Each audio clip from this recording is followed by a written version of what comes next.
Hey friends, this is Dolynny TV. Glad to have you aboard here this afternoon, this evening.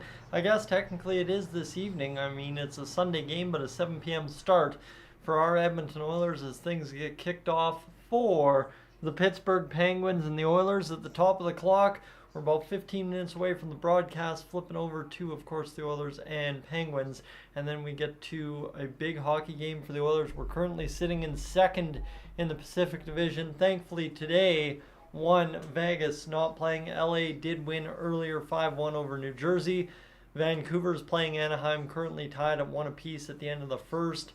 And outside of any other stipulations, I guess Minnesota's tied at 2 with the San Jose Sharks. So there's a whole bunch of stuff here for the Oilers that they got to take care of here tonight by winning against the Pittsburgh Penguins. You then get up to a grand total of 76 points on the season, and you kind of keep climbing up the standings there, right? So 76 gets us, well, at current 3 points back of the Colorado Avalanche, a grand total of 7 points back of the Vancouver Canucks for the Western Conference lead. And you got to remember as well, we're in here with 4 less games played entering tonight than the Vancouver Canucks. So you add on 8, we're at 82. So the Oilers, if they can keep finding ways to win hockey games, we could be in for a good little run here. We're 3-2 in our last 5. And friends, the Oilers ready to light things up, hopefully for a big night with Sidney Crosby and the Pittsburgh Penguins in town. Welcome aboard. I'm missing my water already, but we will rock and roll here for the live stream. We're thinking of Epiphany tonight, who cannot stay with us despite I'm sure wanting to. So best of luck, Epiphany, if you're hanging out still in the chat early on here tomorrow with everything. And Walter, of course, glad you found the channel as well. I'm glad we're kind of starting to pick up steam towards the playoffs again and seeing everybody kind of start to find the Oilers fandom again after what was a very tough start to the season, I think we can all be honest with. Dom, welcome in as well.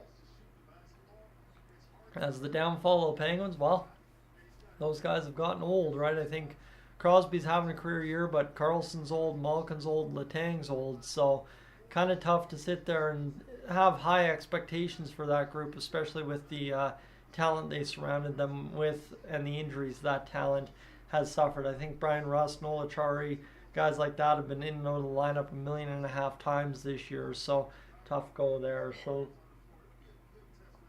see what they can do down the stretch, but looks like Pittsburgh's going to have a pretty tough season here overall, as they are sitting, where are they? They are down in 12th in the division, pretty much 7 points, 8 points, 9 points out of a playoff spot. Yeah, that's pretty much at this time of year, that is time and done for the season. Justin, Darcy, welcome aboard. Toasticle, welcome in as well. And Bill, welcome. So we've got everybody coming along, and Tony, welcome to you as well. So we're rolling along here, getting things fired up for this one. We're going to watch some NHL's best highlights here for this NHL season so far. First off, they start with the Pittsburgh Penguins highlight, and I can guarantee you, friends, the Oilers trade talk and the Oilers trade stuff that will happen tomorrow will definitely happen while I'm at work, if anything does indeed come of kind of what we've got going on here for the NHL with the trade deadline week happening. I think it was Ken Holland last year taking the trade deadline a few days early there, trading for Ekholm, trading away Puljujärvi, and of course as well trading for Nick Bjugstad. So be interesting to see if I missed it out because I'm at work, but trust me, I'll be staying up to date the same as all of you here as well. So as we continue to go along here, friends, the Oilers will get started here in about 12-15 minutes. We'll see if they have a good effort here tonight. Obviously, that game against Seattle was slow, paint drying slow, but now we got to go. We got to go out there and get on a back-to-back, up for a big challenge. Sidney Crosby and the Pittsburgh Penguins, even when they're having a bad year, they're still a pretty dang good team that can beat up on you. So with our goaltending, with our defense, and our forwards just not quite getting the attack early on, we got to be on our stuff here this afternoon, this evening, and definitely going out there and trying to change the direction of how our games have started here tonight by starting a little bit better. It's Christoph, welcome aboard, and Patty as well, welcome in as we're getting things set up for this evening's game. Sorry, yesterday I was saying this evening, and today I'm saying this afternoon. All kinds of confused here. Don't worry about me. I think most of you have come to expect that kind of stuff. It's Alex Nedeljkovic who will start for the Pittsburgh Penguins. Calvin Pickard is the starter for the Edmonton Oilers. 7-4-1 record, 1 shutout, 253 goals against average, and a .905 save percentage this season for Pickard.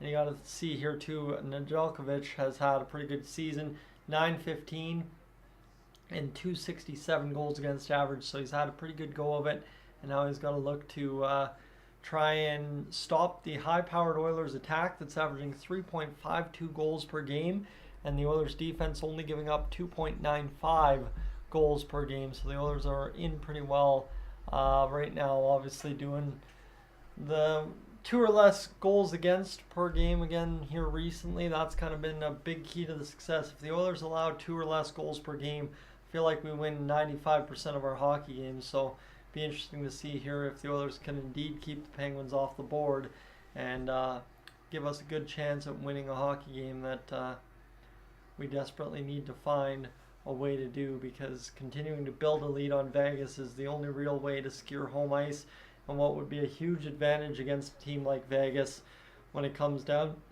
to potentially facing them in the first round if they indeed continue along here down the stretch and are able to add, as some people think they will, with the LTIR. So, friends, welcome aboard. Zach, welcome in. Paul, welcome in.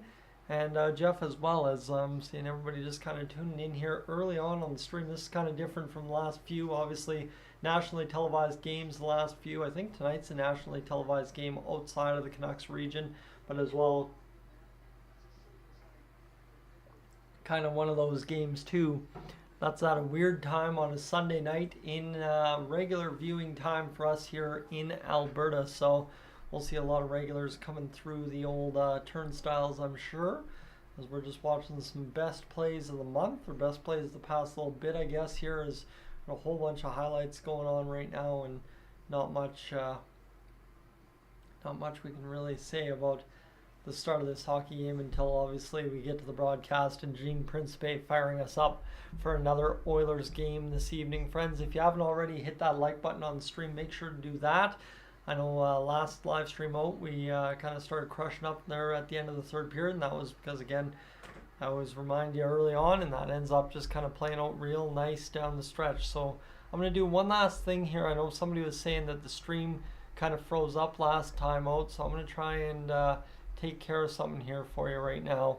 See if we can push this up a little bit more and hopefully prevent any more freeze ups on your end. So let me know if you see anything kind of positively on your end a little bit better than maybe it was before. And yeah, we'll see where we go from here the rest of the way home, my friends. We're along for a long ride tonight. Obviously, I got no other plans but the Oilers game tonight, so I'm sure unless the Oilers somehow fall down 5-0 in the first period, we should be ready to rock and roll for a long hockey game tonight in the next 3 hours between the Penguins and the Edmonton Oilers, and then we'll be ready to crush what the Oilers could do for 2 more points in the standings this evening. I don't think there's really much more I can build up than that. Sidney Crosby does lead the Penguins with 63 points this season. Just for reference, the Penguins have played 58 games. So the fact that Sidney Crosby at 36 years old is still a point per game player or an above point per game player is absolutely insane. He'll probably capture another 90-point season this year if he has his way with it. He's got 32 goals leading the Penguins. Hyman's got 40 for us. McDavid is only 5 points away from 100, so on a big night, a night where you could possibly see Sidney Crosby put up big numbers, you would definitely believe that Connor McDavid will be bringing his best to tonight's game and looking to put up 5 points to solidify point number 100 against Sidney Crosby and the Pittsburgh Penguins. The Oilers playing game 59 this evening. And Zach, you're talking about our old friend Jesse Puljujärvi, who was signed by the Pittsburgh Penguins. He will not be in the lineup for the Penguins this evening. That note there from Mark Spector pretty much saying that Puljujärvi will not be in the lineup for the Penguins tonight. So no big reunion, no welcome back, yes, Puljujärvi kind of thing for the Oilers. Maybe they still give him a video tribute as he's in the press box or something tonight, but be interesting to see how that all plays out as we go along this evening, as we are progressing along here rather quick, friends. It is now 6:54 on the clock. We're just about all the way to 7 o'clock, and then we will be rolling for a good evening of hockey. It's the Oilers, it's the Penguins. In case you're unfamiliar with what's going on tonight, it's Sidney Crosby versus Connor McDavid, and we should be set up for a very good game this evening. Something that we only get to watch twice a year, but usually for the Oilers turns out pretty good overall. So I'm excited to see the Oilers kind of step up again tonight. Hopefully have a good start right out of the gate, come flying, and give us a couple of goals right off the hop that solidify a good hockey game for 60 minutes. A 60-minute effort tonight would be absolutely beautiful to see. Laura, good evening to you as well. Hope everything's good back home, and obviously hanging out, enjoying a sleepy Sunday night of hockey. Obviously not the hockey game being sleepy, but never a bad time for a couch nap on a Sunday night, I'll tell you that much for sure. So if I wasn't watching the game and doing the broadcast, I would probably be watching the game and having a couch nap, although I gotta stop having couch naps. My shoulders are absolutely wrecking me here lately every time I have a couch nap. Getting old sucks, friends. I can tell you that much. For the younger viewers in the chat, definitely enjoy the use while it lasts, because yikes, and I'm not that old overall, but tough go. As we've got all kinds of highlights here: soccer, tennis, everything. As we are now less than 5 minutes away from this Oilers game getting up and underway, my friends, we will be rolling for a good afternoon. Screwing it up. Good evening of hockey again tonight. I know last afternoon was kind of, like I was saying, sleepy game. I mean, most people, I think, a lot of the chat there earlier on in that hockey game said, yeah, wake me up when something exciting happens, because it doesn't look like there's going to be anything worth talking about here for the Edmonton Oilers this game. And end of the day, it was just a 2-1 victory for the Oilers that they barely squeaked out.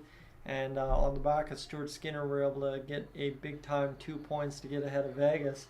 And then Buffalo doing us some huge favors there, beating Vegas last game out. That is absolutely huge as well. So we'll see what's in store for us as we continue along tonight. We are just about to the broadcast portion with Gene Principe coming onto our television sets, and then we'll be set up for a good evening of hockey. That much is for sure, as we are just rolling along here tonight.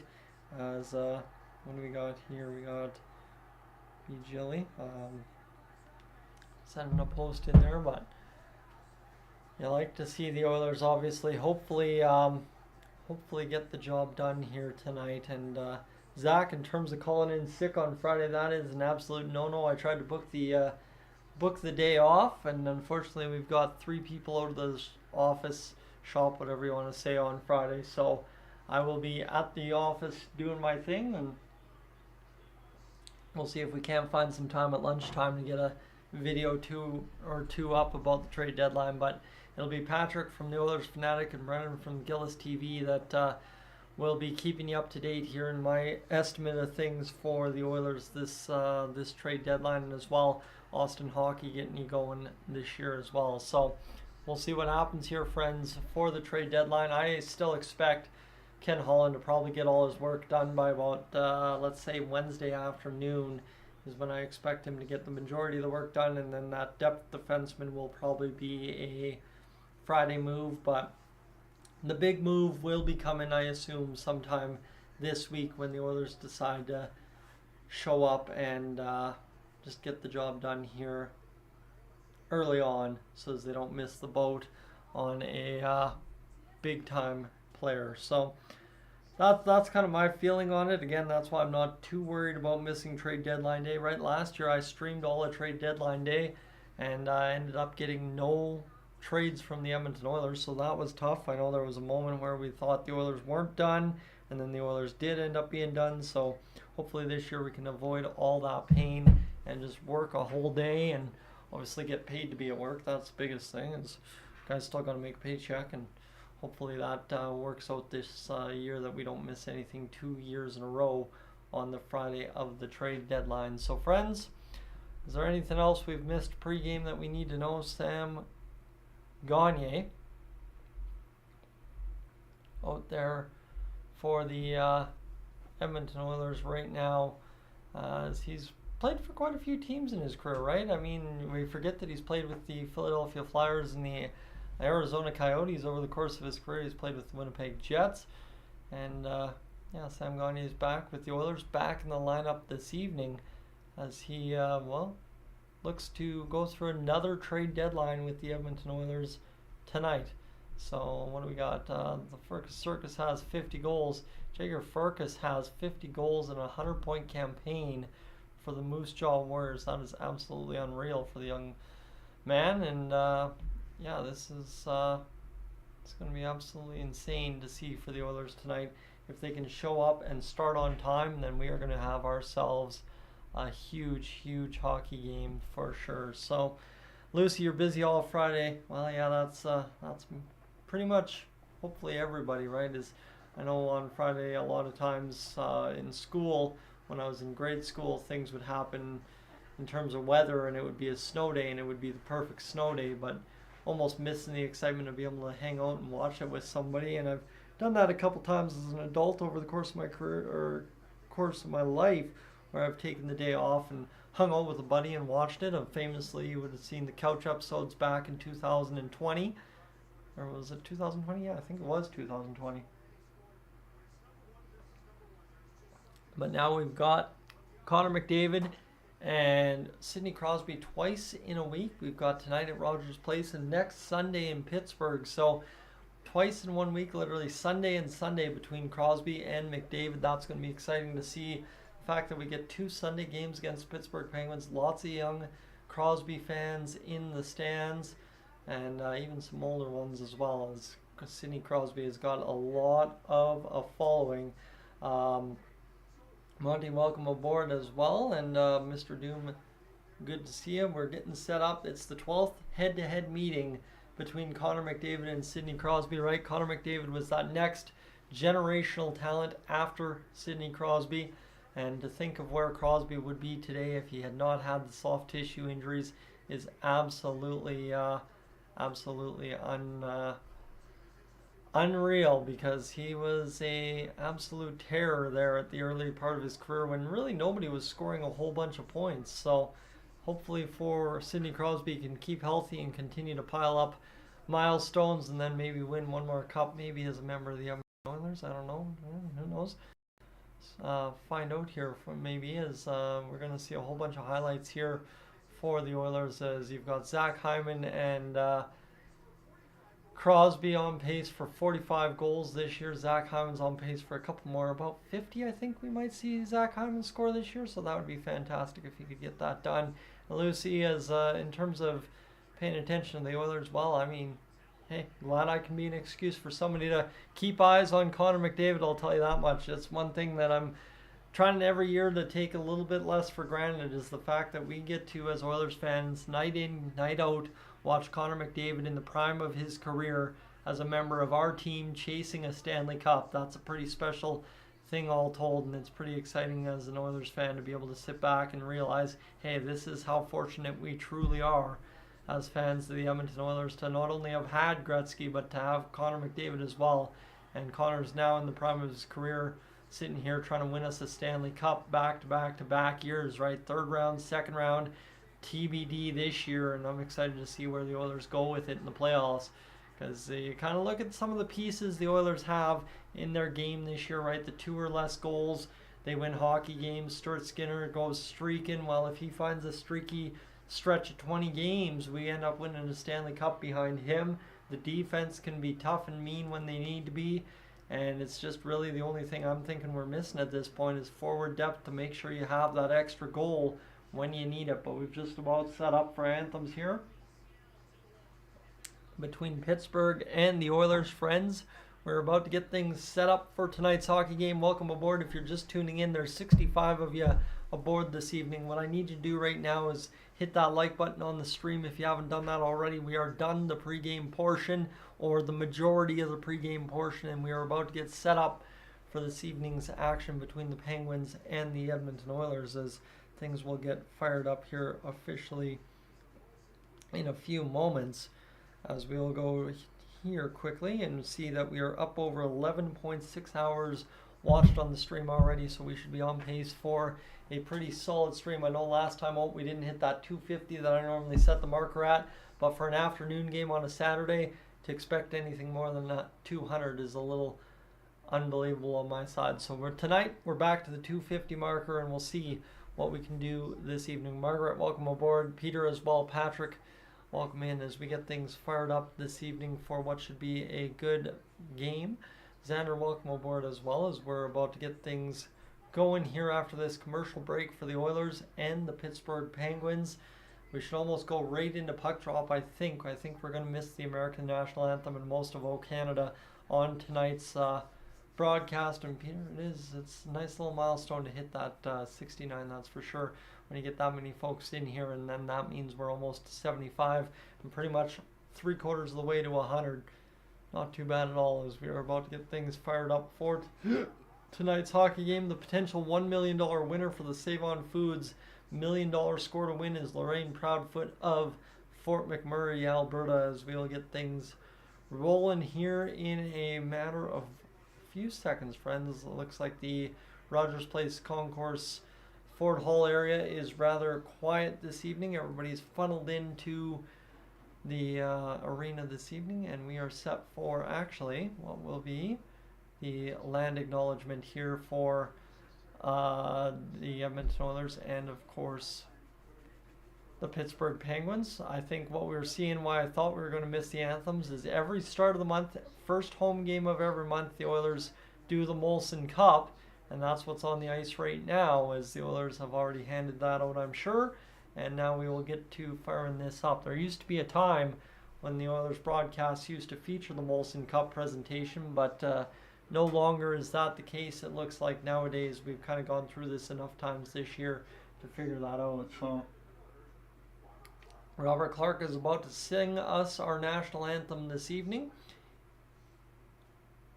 He is out to sing the Star Spangled Banner. And we are getting things rolled up here for the last little bit of the pregame portion of tonight's hockey game, friends. Once again, welcome aboard if you're just tuning in. Glad to have you this evening. It's the Penguins, it's the Oilers. I'm excited to see how the Oilers fare against Sidney Crosby and the old school Penguins, right? The guys that have been here, done that, and won it all in this NHL for the past 10, 15, 20 years, I guess you could say now, is Crosby's just literally a year away from his draft year being 20 years ago. So crazy to think about for the Edmonton Oilers and everybody involved that we are this close to seeing Sidney Crosby, Alex Ovechkin, all those guys start aging over to the NHL. And the new wave, Connor McDavid's not realistically that much younger anymore. Jeff Carter on the bench there, that's a guy who's been here, done that, and won it all as well. So you think of some of these faces on the bench for the Pittsburgh Penguins, those are some old faces, tired old guys pretty much, who have just given their entire 20s, 30s, and some of them will probably give part of their 40s to the NHL game. So definitely interesting to note. And Peter, the Caps fan in you is obligated to say Crosby sucks, but you actually really like Sidney Crosby. Yeah, it's kind of one of those tough things for the any fan of the NHL. It sucks to have to hate Sidney Crosby because he's not on your team, but at the same rate too, it's very tough to hate Sidney Crosby, especially after 2010 as a Canadian. Everything changed on a dime with an overtime winning goal. So Zephyr, welcome aboard as well, and Kevin, welcome in. I think that's just a typo on the Sportsnet app. I think they're Pittsburgh's all the way down in 12th in the Eastern Conference. May I double check the stats for a brief moment. O Canada coming to an end here at Rogers Place in a brief moment or two. Sam Gagner draws back in the lineup. Talk about an old tired face in the Oilers lineup. Sam Gagner has been through the meat grinder of an NHL career. If anybody on the Oilers bench has been through one, it is one Sidney Crosby. So here we go, friends. The Oilers are about to get things fired up. The energy in the building seems pretty good tonight. A Sunday night matchup at Rogers Place as everything comes down to this. For the start of the week, the Oilers and the Penguins ready to fire things up on what will be the first head-to-head matchup between Crosby and McDavid this season. And oh, by the way, first one in a set of a week. Second one goes next Sunday. Calvin Pickard's 7-3-0 this season, 253 goals against average, 905 save percentage.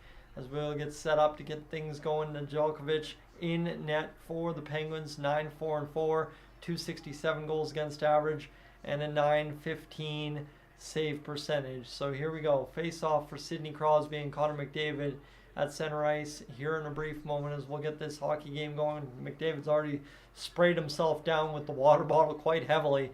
He is absolutely excited to get this one going, I'm sure. This is always something that I'm sure Crosby and McDavid circle on their calendar as here we go. The referee flips the puck up. Puck's down. Crosby wins it back, and the Oilers will see it fired into their own zone near side corner as Bouchard lifts out to the point, bobbling it there, keeping it in as the Penguins goes to the far side boards right in front of the bench, and the Penguins able to turn it back as the Oilers just barely broke out of the zone enough to escape for a brief moment as it's hemmed back in to the far side corner in the Oilers zone, tied up along the boards, picked up now by Raquel to the front of the net, turned away there by the Oilers, and here's starting out Draisaitl lumbering up the wing, and Carlson holding his stick as Draisaitl yelling for a penalty there. And this will be fired up along the boards for the Penguins on the turn back. And this will be picked up now by Nugent Hopkins trying to direct over to the middle of the ice. Nobody there for the Oilers. Desharnais takes hold and he'll go over to Kulak in his own end, bouncing it up off the boards. The Oilers spinning around as Kane tries to battle this puck free, and it's going to be slapped down the length of the ice for an icing call against the Edmonton Oilers. So right out of the gate to start, friends, the Oilers get the icing call, not as traditionally early as usual, but here's Evander Kane taking a second to tie up a piece of equipment under the pant shells as he's just trying to fix things before getting to the start of things. Gillis TV, good evening to you, my friend, as well. Donald, welcome in as we will get to the face-off to the right of Calvin Pickard. As we've got Ryan Nugent-Hopkins in there ready to take this face-off. It'll be scrambled up by the Penguins, lands on the tape of Evander Kane, batted out by the Oilers down the length of the ice, and that should be an icing call. It will not be, though, and it'll be fired back around on the near side boards by Nedeljkovic, up and the Penguins across center as there's a big hit there by Darnell Nurse, definitely taking the man out for a ride along the boards, and this one now will be fired back up to the point. The point shot comes down low. This one in the far side corner picked up by Darnell Nurse. Nurse battling there for it. He is unable to get it out cleanly, and the Penguins and the Oilers are just sticking each other to death here so far to start this hockey game. Really, the flow has been interrupted by the chopping of all the sticks. Both teams coming out aggressively, whacking sticks here in the first minute 40 of this hockey game as this one comes all the way back down low to Pickard over to Brett Kulak. Kulak sees it hop off a man, and now the Oilers will start away with Ryan McLoud. First rush of the game, he's eliminated against the boards by the Penguins defense. Perry comes down in support to attack, and that'll allow McLeod to rim it around the near side over to CeCe. CeCe pushes it down deep one-handed, and then Perry drives his man into the boards, and McLeod again turns the man back. Gets possession back for the Oilers, allowed game-winning goal with 50 seconds to go in the third period of the Penguins' last game out, as this will be CeCe over to Kulak. Kulak through the middle of the ice. He is going to get down into the Penguins' end rather quickly. Just a nice little dice through the neutral zone. Wraparound attempt for Kulak. You don't see that often from the defenseman. Holloway fires a shot. It goes wide of the net. Here's Brown looking for the wraparound opportunity. He can't do it. He's going to shovel a puck in front. It hops off a skate, and there's Jeff Carter coming back the other way. Picked up now by Sam Gagner. Onside, the Oilers are. The shot drifted towards the net. Nedeljkovic handcuffed by the puck. Just about gave it up. Bouchard will load up the shot, goes wide of the net on that one. And here's a nice play by Brown to pick the puck up. It'll be flipped up off the glass by the Oilers, kept into the zone, and then flipped into the neutral territory by the Penguins, and we will have a stoppage in play for possibly a high stick. So interesting to see. There we go. As this one will be Kulak with the wraparound, the highlight for a brief moment, the replay there, and then Connor Brown just couldn't bite the puck in front, and just kind of a good fourth line shift to hem the Penguins in their own zone for a brief few moments. And now with 16:57 to go here in the first period, the Oilers will bat this one up through the neutral zone. This will be Draisaitl getting across the blue line. He'll be turned back. McDavid pokes it back for Nurse. Or sorry, is that Ekholm? That's Ekholm at the blue line there. This one will be worked now to the near side, or far side, sorry, by Draisaitl. McDavid in on net. McDavid denied. Hyman denied. Nedeljkovic kicks out the pad twice over, and then the Penguins are able to clear the zone. That was quite a little quick play there by McDavid to drive the net on a perfect little area pass by Draisaitl. Shot fired wide the other way by the Penguins, and this will allow Bouchard, with things settling down here, to fire it up through the neutral zone, tipped in by the Oilers. That's out to play it as Nedeljkovic, as that's a nice pressure by McDavid. Just couldn't get the turnover, as McDavid does have 24 points in his last 10 games here across the line, or the Penguins. Picked up now by the Oilers as Hyman will try to break out back the other way. Malkin's got the puck. Malkin in the middle as he will pass this one over to Rust. Or is that Rust? I'm not sure. Actually, I don't know any of the Penguins as well as I should nowadays. As here's Hyman again busting out of the Oilers zone. He's going to try and work down low, and the Penguins again stick to death the Oilers here as it comes to the far side, batted in by the Penguins. And the Oilers have outscored the Penguins 23-8 in their last 4 games. So, I mean, the Oilers have brought the offense here lately, so they got to do it again here tonight, that's for sure. Malkin down low in the Oilers zone, trying to fend off the attack of Evander Kane.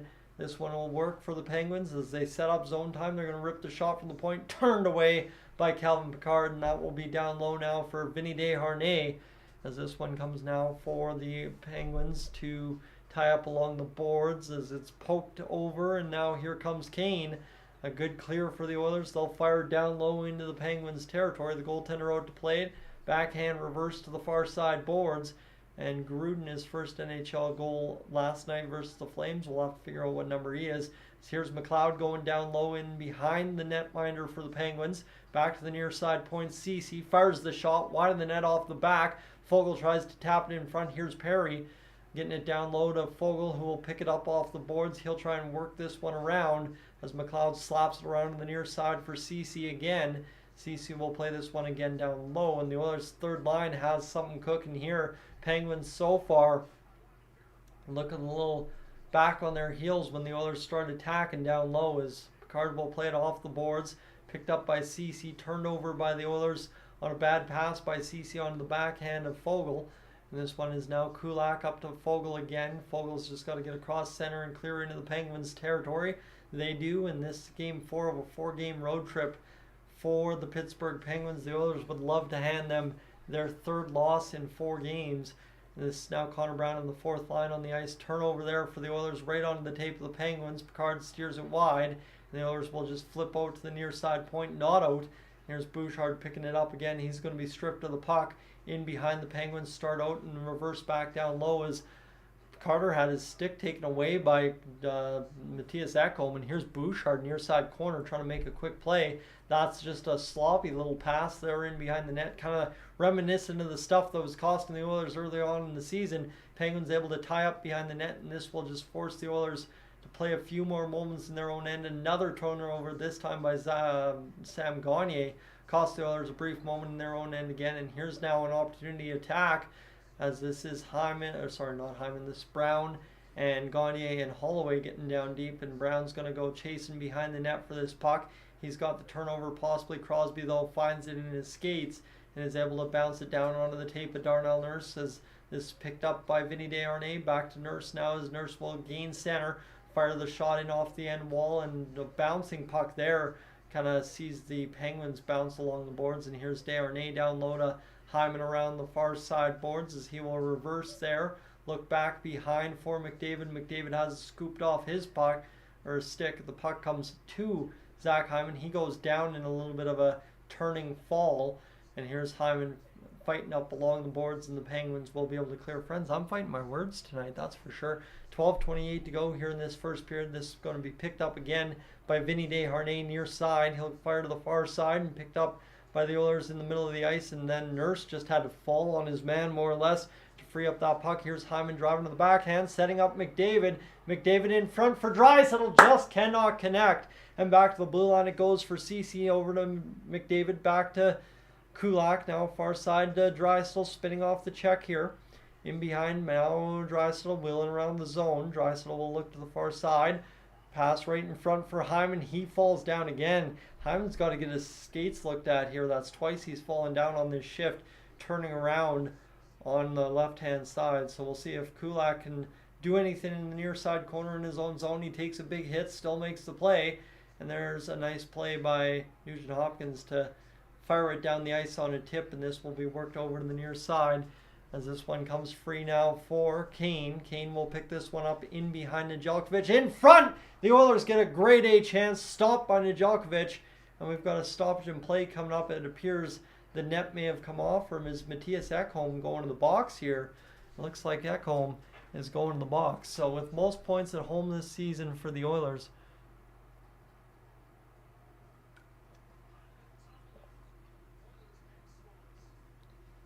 as the Oilers and Penguins are tied at 0 after 1 period of play, my friends. Welcome aboard, Russ, Sean as well. Anyone else we missed? Les, missed you there. Magic, welcome in. And I think that is everybody other than everybody asking to show the game. So we'll leave things leave things where they are. As so far, friends, right now we're into our first commercial break of the game. The Oilers have definitely actually started on time tonight. Definitely a good couple of chances so far this hockey game. And you look at this here, we've got 32 hours watched on the stream so far, so we're on our regular old pace so far. As Ace, welcome aboard as well. As Mr. Calvin Picard so far has been sharp in today's hockey game. The Pittsburgh Penguins really haven't started on time yet. And friends, what I will encourage you to do, if you are new to the channel and you want to stick around for more Oilers talk, consider hitting that subscribe button here on Dolynny TV. And with that, let's get into what we've kind of missed so far in this hockey game. The Oilers and Penguins, albeit sticking each other to death, there has been substantially more hits in this first period than there was between the Kraken and Oilers. 7 for the Penguins, 5 so far for the Oilers. Shots only 4 total in the game, and it looks like the Oilers did indeed take a penalty, Matthias Janmark, for interference. So we'll start on the penalty kill here coming out of the commercial break in a brief few matter of moments. So stay tuned. Connor McDavid on the bench here. As Stoney, welcome aboard, and Alex, welcome aboard as well. Yes, noting the start for the Oilers, first time they have started things the way they should. So right here, Janmark interference. 2-minute power play for the Penguins. Tough start there for the Oilers. Obviously, midway through the period, you end up taking a penalty after a good start. And now tough start to the middle part of this period here, where you got that 11-10-9 mark where things really start to change. So this one will come to the near side off the face-off. Raquel down low. Raquel will get it back down low as there's a stick missing for the Oilers. The shot loading from Raquel blasted off of Desharnais. Oilers try to clear the zone. Nugent Hopkins figure skating out there is going to go to the bench for a new stick, and the Oilers able to clear it out of the zone. And that one just kind of passes by Nugent Hopkins a little too fast. The Oilers have killed off 25 seconds of this power play as Carlson will pass to the far side, ringing around to the near side, looking to land on the tape of Sidney Crosby. Crosby can't get there. Matthias Ekholm will see it pick up for the Oilers and fire back out down low to Nedeljkovic in his own zone. So there you have it, friends. The Oilers doing good so far on this penalty kill. And of course, as Peter's mentioning, if the Oilers need a team to beat on the penalty kill tonight, it would be the Pittsburgh Penguins. 11 for 13 in the last 4 games at home are the Oilers on the penalty kill. As here's Ekholm passing around to Connor Brown. Brown again sticks the guy to death, and that'll allow the Penguins near side to pick up the puck. They bounce it back to the point. Nice pass by Letang, but the Oilers are going to bounce it out into the high blue line area. Unfortunately, didn't get that one out. The one-timer queued up. Glove hand save for Calvin Pickard. And the Oilers faithful cheers that one on as Cal Pickard makes a beautiful save with almost 10 minutes gone here in this first period of play. The Oilers, again, unfortunate penalty there to take the interference for Matthias Janmark, but right now staying in the game and doing their best to try and keep this one scoreless on the penalty kill. So there you have it, as Pickard gets the job done. And we will have, with 39 seconds to go, a face-off to the right of Cal Pickard. Sidney Crosby in the face-off dot. Riley Smith is the man for the Penguins on the left side wearing number 19. That makes sense. This comes back now to the point for Letang. Letang with half a minute to go in the 2-minute power play gets it back to the high slot for McDavid, and that will come out of the zone. And now chasing it down the other way is Foegele. Foegele trying to get across the line here. The puck bounces into the benches, and we will have a face-off at center ice with 19 seconds to go. All right. We have worst power play Pittsburgh Penguins history, 14.7 this year. 0102 is their worst ever. V, welcome aboard. When it comes to betting odds, I do not give betting advice at all when it comes to that kind of stuff. So unfortunately, I can't help you there. I'm just here to see the Oilers win a hockey game. That's really all I'd ever bet on if I ever bet on sports. Is the Oilers see Draisaitl at center ice, strip that puck. It'll come back down low into the Oilers zone on the dump in by the Penguins, cleared out immediately by the Oilers, and that will not be an icing call. Letang will reset here. This one comes to the near side and fired in by the Penguins again. Chasing it down is Matthias Ekholm. He'll bat along the boards over to McDavid, and the Oilers offense will get started here from their own zone as Hyman bats this one out of midair, and the Penguins are able to glove it back the other way down low into the Oilers' end. Near side corner, right wing in the Oilers' end, trying to do their best to get this one out. The Penguins on the left wing attacking right to left, technically speaking, as this one will be flipped back into the neutral zone by the Oilers, and Ekholm will be forced to retrieve on the dump back into the Oilers' end by Pittsburgh as this game starts to post power play starts slowing down. As here's McDavid trying to rip a shot immediately after gaining the zone. McDavid is definitely in another gear so far tonight. He looks like he is ready to go from the start. So here's Hyman down low to McDavid, getting it off the referee. Here's Hyman again as the Oilers forwards are bunched up in the near side corner. Draisaitl gets separation for McDavid, fed in front for Hyman. Coming to the middle of the ice is CeCe to keep it in. CeCe over near side boards to Draisaitl. Draisaitl will roll into the top. Try to play it back over to McDavid. That shift will end for the Oilers with 8:07 to go in this first period of play. So far, so good for the Oilers. Wilner, welcome aboard as well, as this one will come back down low into the Oilers territory as this one comes back the other way, as this will be fired over for Dylan Holloway. 7:49 to go here in this first period. CeCe will be firing it over to the far side boards and picked up now by the Oilers at the blue line. Nice little body laid there by the Oilers to separate man from puck.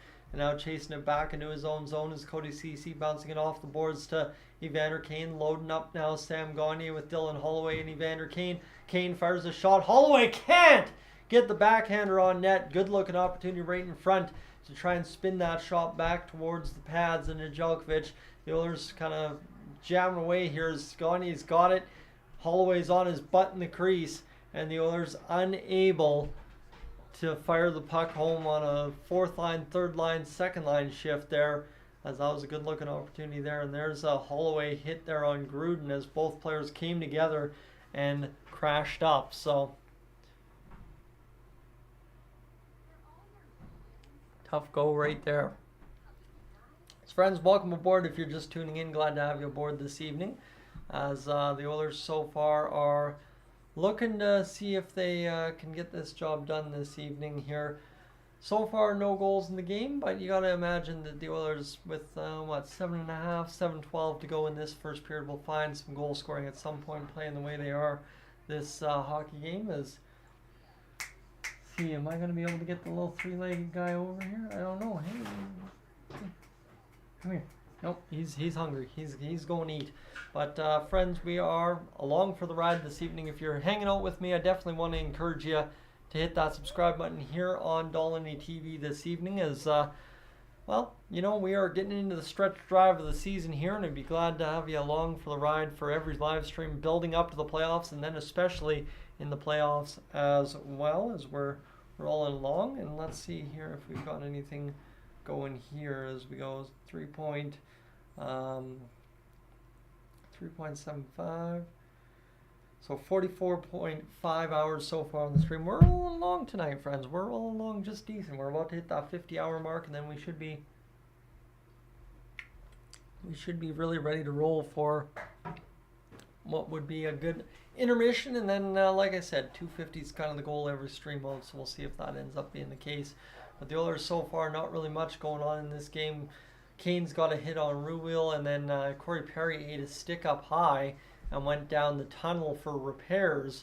So that's what we missed. That's why Evander Kane was on the fourth line shift, I assume, with those young guys, as there's Corey Perry's youngster there hanging out with the Oilers earlier this week. Has Chris Letang will fire it up off the boards. We're back to action here between the Oilers and the Pittsburgh Penguins as Darnell Nurse will come back to bat it off the boards for Vinny Desharnais. Desharnais rips it off the boards there. Picking it up now is the Penguins attack as Desharnais will swallow up his man with a big hit along the boards, and now a shot fired, save made by Calvin Picard. Coming out to play it is Darnell Nurse again, and this will be along the near side boards in behind the net as Picard sees it just kind of bouncing around there. The Oilers are really unable to get out. Two Penguins take each other out, and the Oilers will finally be able to take advantage of that. Cross center, the shot fired by the Oilers on net. That was a good looking opportunity right up the middle, and another one there for the Oilers fired by Kane, who has been all over it the past two games here for the Oilers. Another good looking opportunity for Evander Kane, and I know we just wanted him so bad to score against the against Seattle Kraken, and now tonight, like we're talking about, we need him to score this evening for sure. So there's another good looking opportunity for Kane. He just didn't get all of that puck like maybe he was hoping to, and it was a good save from Nedeljkovic. Corey Perry's back on the bench here. He's got a little bit of sweat dripping on the cut there. And friends, we'll get to the score predictions here after the first period. I'll tell you that much for those of you asking me what I think.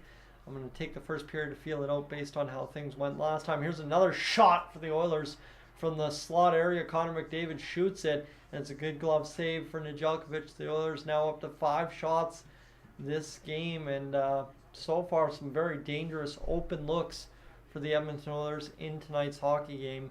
There's another good one there for Draisaitl. Berger flips it over, and Nedeljkovic has to make a key save there, as this will be McDavid and the crew getting off the face-off here. Now Bouchard fires down low over to McDavid right in front. McDavid tries to get back on the backhand, recovering that puck. Hopped his stick in the Penguins back the other way. Shot fired to the far side. There's a nice play by Ekholm to get it out in the middle of the ice, and coming back the other way, 2-on-1, the Edmonton Oilers. Here's the shot, the save made. Hyman puts it in! That is stick-to-it-ness right there from Zach Hyman. He buries it. Backdoor on Nedeljkovic. A shot fired, rebound, and scrambled into the back of the net by one Zach Hyman to make it a 1-0 game. 5:53 to go in this first period. So if the Oilers make this 2-0 before the end of this period, I assume the Oilers get 5 goals and make it a high-scoring game. Just watching that, the way we've been bouncing this game here tonight. And I don't know, did McDavid score that, or did Hyman actually get a touch on that? I think Hyman might have put that through the 5-hole there on Nedeljkovic, the way that bounced off the end of his stick. 5:53 to go in this first period of play. Zach Hyman has his 41st of the season. Assist to Connor McDavid, and did Evan Bouchard draw a secondary on that? It was instead Leon Draisaitl drawing his 46th assist of the season. McDavid now up to a grand total of 74 assists, so there's his first point of the night. Like I said, if McDavid gets one and the Oilers get another one before the end of this first period, I assume McDavid goes on to get that 5 points he needs for 100 tonight against the Pittsburgh Penguins. The Oilers batted off the end wall. And remember, the Oilers have outscored the Penguins like 21-8 or something over the past 4 games. So 5-6 goals tends to be the track record between these two teams. 5:10 to go here as this one's flipped through the middle to Smith. Nice play to cut it off by the Oilers, and coming back the other way, firing it in is Evander Kane going off for a line change here. 4:59 to go. The Oilers have the lead, friends, as that's a huge first goal that, again, not playing from behind is going to be key against a team like Pittsburgh. The shot ripped from the high point. Nice save made by Picard. Here's Sam Gagner looking off the end wall to make that play to Holloway. Holloway kind of bled up to the point a little too high, and then good little backtrack, gets the puck back, and the Penguins are going to force it back down deep. As now Darnay picking it up over to the far side for Darnell Nurse. Nurse looking to make the play through the middle, right onto the tape of Connor Brown. That's about the best puck reception Connor Brown's had all season, the way he picked that one up on a nice play by Nurse right through the middle. As this now Holloway outworking his man. Darnay claps the puck on net. Nice tip by Holloway, just wide. And Holloway again tries to free that puck up one more time here, as this one will be fired in, and this will be picked up by the Oilers down into the near side corner. And we will have an offside, it looks like here. 4:04 to go in this first period of play. Friends, the Edmonton Oilers right out of the gate have the lead this evening with 4 minutes, 4 seconds to go in this one. As, yes, friends, Zach Hyman has been the man, the myth, the legend this year for the Edmonton Oilers. Obviously, ever since he was signed with the Oilers, you've just watched him explode onto the scene year in, year out. And Gillis TV, I mean, you're only, less than 400 subscribers away from possibly getting that Zach Hyman jersey. So we'll talk about that here as we continue along. But yeah, friends, we are we're rolling along here tonight. The Oilers are getting the job done, getting some goaltending, getting some defense. They're obviously got the offense from Zach Hyman. And if I know anything, one more goal is enough for the Edmonton Oilers to win this hockey game if they can do the job. So, friends, yeah, this is going to be hilarious to see Zach Hyman score 50 goals this evening, but I'm assuming, or 50 goals this season, but I'm assuming that he will indeed do it with nine goals to go, and just over 23 games to go. I think Zach Hyman's got this in the bag, to be honest with you. So, friends, just one last quick check of the watch time here as we go along this evening, as we are rolling up to 56 hours on the stream so far tonight. So we are probably going to clutch off around 75 by the end of this first period of play, as Beverly Shumalik has won a $200 Save on Foods gift card. I could definitely use $200 to save on foods. I'd use that to restock the barbecue sauce selection in the house, as that is just finally the right idea. The Oilers decide to shoot the puck on a 2-on-1, and the Oilers get rewarded for it, banging home a rebound in the pads of Nedeljkovic. Nice play by Fogle to the far side area, pass it in front of the Pens bench. That allows Kulak to get down low along the wall, as it's Perry down low to McLoud. McLeod's looking to make the play over to Perry, back to the high point as Kulak makes the play over to CeCe, but it bounces off his stick. And look indeed what the Oilers have done here tonight. It is Desharnais and Nurse, and it is Kulak and CeCe. So interesting to note that the Oilers are again going back to some different D pairings, and a better success so far tonight than in previous games when using them. So here's now Ryan McLeod down low. He's looking back to the high point for CeCe. CeCe over to Kulak. Now back to CeCe. The shot fired. Save made by Nedeljkovic. And whacking away at it was Fogle, but he falls on it. And it will be a stoppage in play for the Pittsburgh Penguins. The Oilers now have 10 shots on goal. So good to see.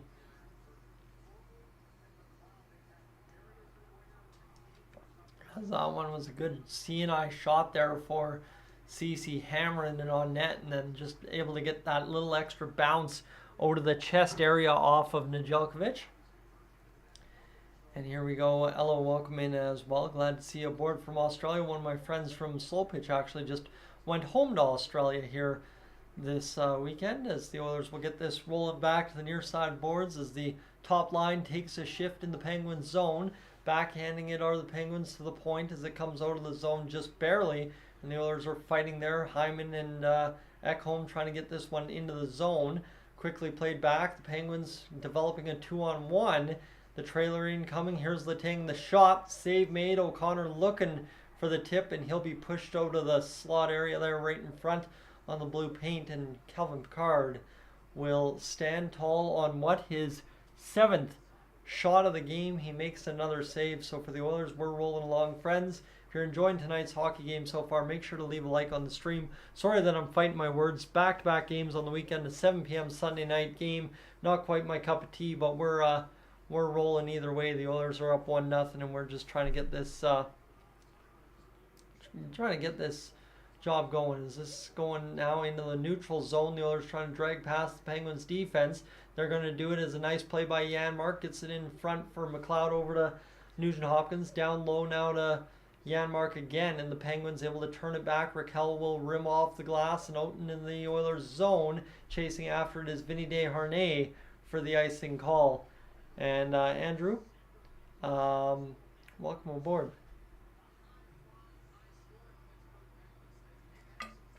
Andrew, Draisaitl and McDavid are on the same line for the past, I think, like 4 games now.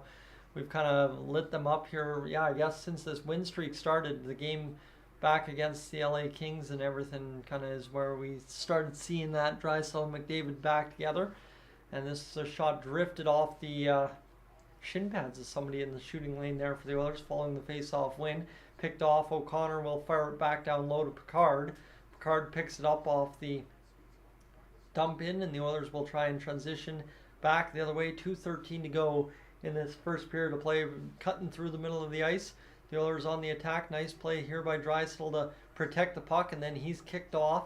And here come the Penguins back through the neutral territory, firing it onto the pads again of Pickard on the dump in and looking for a just perfectly placed play. And here's McDavid going to flip it down low into the Penguins zone. Is a nice ride out there by Zach Hyman. Bumps his man Pettersson, and the Penguins again trying to make a play, and they will just barely escape their own zone just in time with that puck. As here comes Sam Gagner over to Cody CeCe. CeCe playing it back up to the point for Holloway. Far side pass. $1:30 to go in the period. Nice save by Nedeljkovic. He was beat up high, and then he was beat down low, and he ended up still making the save as both the tip and the initial shot had him kind of in between. As here's Pickard looking to make this play over to CeCe. CeCe looking to bat it up along the wall for Brown. Brown lifting out to the far side, picking it up and firing it back are the Penguins. The Oilers hop on the ice for the shift change, and Calvin Pickard coming back the other way, able to make the save on Emil Bemstrom, the new pickup for the Pittsburgh Penguins. And friends, as I was talking about the Dolynny jersey back here, I got to find a better way to hang it up. Kind of hung the shoulders funny up there, but yeah, definitely one of the best things I was able to do this hockey season was sponsor those jerseys for the U13B RMAA Renegades. As here we go, Epiphany, welcome aboard. Glad to see you in the chat this evening for a little bit of this first period anyway, as we've got a $1:04 to go in this first period. 10-9 the shots on goal for the Oilers. It's rimmed back down low into the Penguins zone. Picking it up is Evander Kane, first man to it, as the Penguins ride him out as it's Crosby battling him there along the wall. And now Kane's going to come fire a hit against Letang. Penguins fired it all the way down low into the Oilers' end for an icing call, and we will have a stoppage in play. So here we have it. The Oilers are playing a good hockey game tonight. We like to see it. It's been a good effort so far, and we hope that it will continue yet again this evening and going down the stretch for the Oilers like it did last year, following the pickup of one Mattias Ekholm, the scramble off the face-off for the Pittsburgh Penguins, able to flip back into the neutral territory. 8 scoring chances for the Oilers, 4 for the Penguins so far. So Pickard, he's made some pretty key saves, and here's a turnover by Nuge. Over to Crosby. O'Connor fires the shot as it's drifted off of a stick and into the glove of Pickard with 25 seconds to go in this first period of play. And this first period is now starting to take its time to wind down, as here's Crosby just kind of pickpocketing Nugent-Hopkins again. Just a smart, perfect, professional kind of guy who's still got a couple years on Nugent-Hopkins despite how long Nuge has been around. But a good play there by Crosby to try and create another scoring chance here. So this one is going to be fired towards the net, ripped back the other way for the Oilers. And this one will come back now for the Penguins, tipping it in off the boards into the Oilers zone. Bouchard looking to make the pass. He will along the wall, and a nice perfect pass by Draisaitl over to McDavid. McDavid kind of left the puck there for nobody. And even the camera guy was confused with that whole situation there from Connor McDavid. And the Oilers will have the final buzzer for the first period of play happen. And we will go to the dressing room for the next few moments here. As friends, I'm going to take a quick moment to go upstairs, grab a little bite to eat, and of course, refresh the water bottle. Have it nice and cold after sitting down here all afternoon. And friends, we will be back to action here in a few moments' time. So definitely, if you're new to the channel, I want you to hit that subscribe button here tonight, and we'll get back going here in a few moments.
Been a good game so far for the Edmonton Oilers. I think we can all at least agree with that, all told, as the Oilers need to find a way to push through here in the second period, light up the goal scoring a little bit more, and then hopefully bring us home a big-time victory tonight, friends. I feel like tonight could very easily be one of those nights the Oilers go on to score 5-6 goals, just simply because of the way we started this first period, right? Relentless, continuing to attack, continuing to go towards the net, and obviously driving down the play against the Pittsburgh Penguins and really dictating how this hockey game started for the first 20 minutes of play. That's a welcome sign for the Oilers, who have struggled over the past about 12 games to really get things going. I mean, it even goes back to about game 12 of the 16-game win streak, so somewhere in there you kind of get the idea. As friends, the Oilers lead the Penguins 1-0 so far in this hockey game.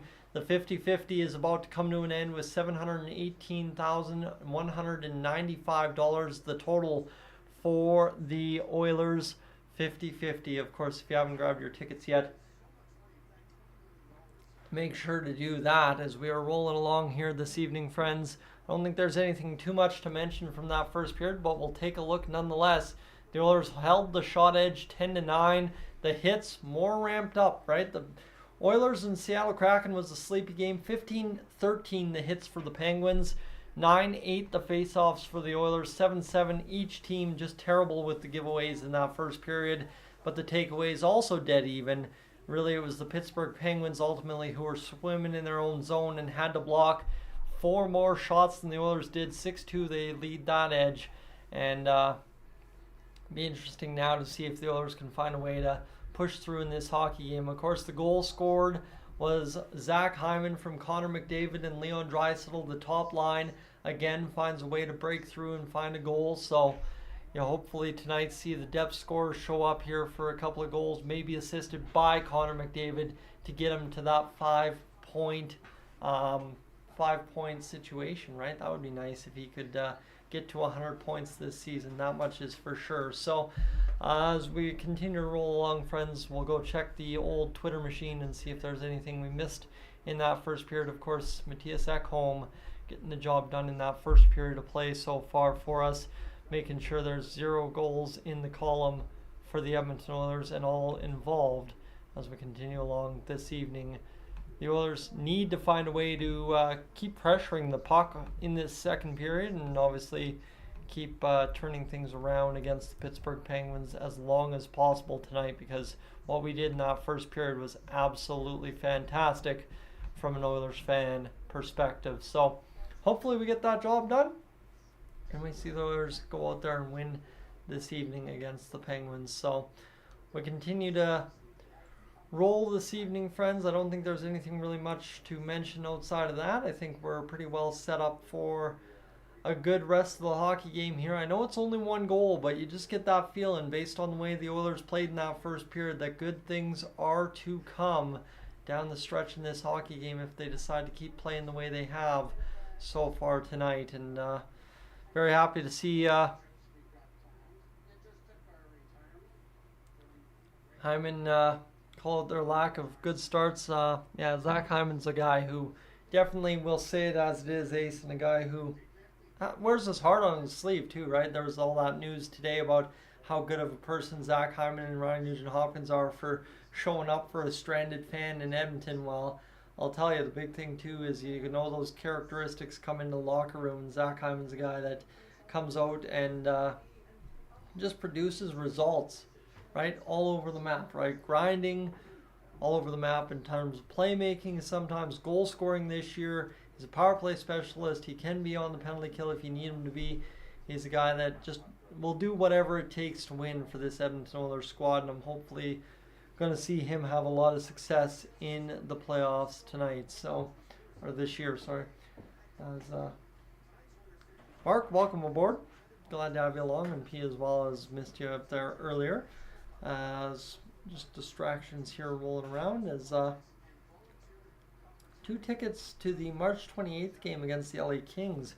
Yeah, I wouldn't mind that if he wasn't in Cold Lake that weekend. Again, friends, that's another thing I got to advertise. I know I've been talking about the Blue Jays lots here, but end of this month, I'll be up in Cold Lake alongside Patrick from the Oilers Fanatic for another year in a row. This is my 3rd year, his 2nd year, as we go to crush off the old Provincials tournament. This year, though, a little bit of a different setup. We're only doing 1 rink. We're only on Cold Lake Ice TV this year, and we're only doing, I think, 3 games total a day. So it's kind of going to be a whole different situation than it has been the past 2. So interested to see how that all shakes out when it comes down to it for how the weekend rolls along. So really, you're going to the Oilers game versus Colorado. There we go. That's exciting. I mean, that's the big thing is there's not many games left to go to this season, but there's a whole bunch of good matchups, especially if you're a fan on the road for this Oilers team, right? The Oilers are going to Pittsburgh this week. The Oilers are going up against Boston this week. There's a whole bunch of good matchups going out east still, and as well at home, we've got a pretty good schedule upcoming as well. So let me see here if we can find a way to get this schedule up for the Oilers and figure out what we're looking at here post-trade deadline. So we go to schedule and we go down here past March whatever the heck, and we go to this as we go Oilers and Penguins tonight. Bruins, Columbus Blue Jackets, Sabres, Penguins. You've got the Capitals, you've got the Colorado Avalanche at home, you got the Montreal Canadiens at home, You got the Buffalo Sabres at home. You got the Toronto Maple Leafs away. Ottawa Senators, Winnipeg Jets away. Then you come back home, like I said, that weekend while I'm in Cold Lake for LA and Anaheim. And then you close out going on the road again with St. Louis and Dallas. You come home against Colorado one more time.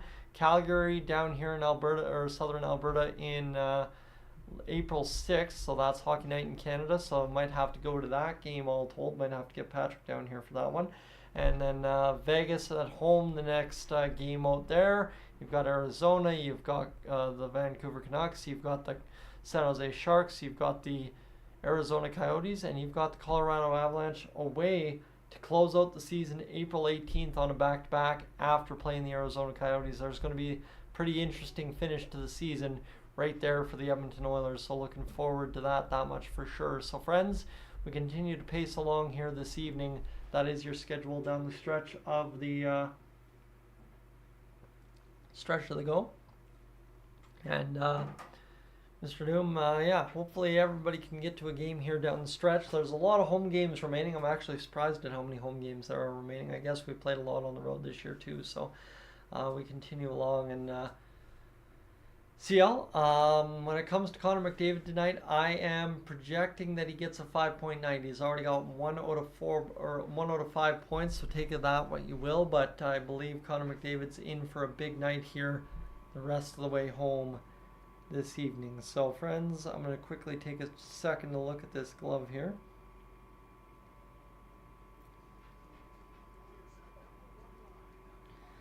As the Oilers top line ends up scoring us the first goal of the game, 10-9. The shots on goal as Jason Strudwick joins the Oilers panel here this evening, as Bob Stauffer, Jason Strudwick, and Gene Principe will roll through the intermission for us this evening here on Sportsnet, both the first and the second period. So we're rolling along tonight, friends. We're through the first already. We're into the first intermission.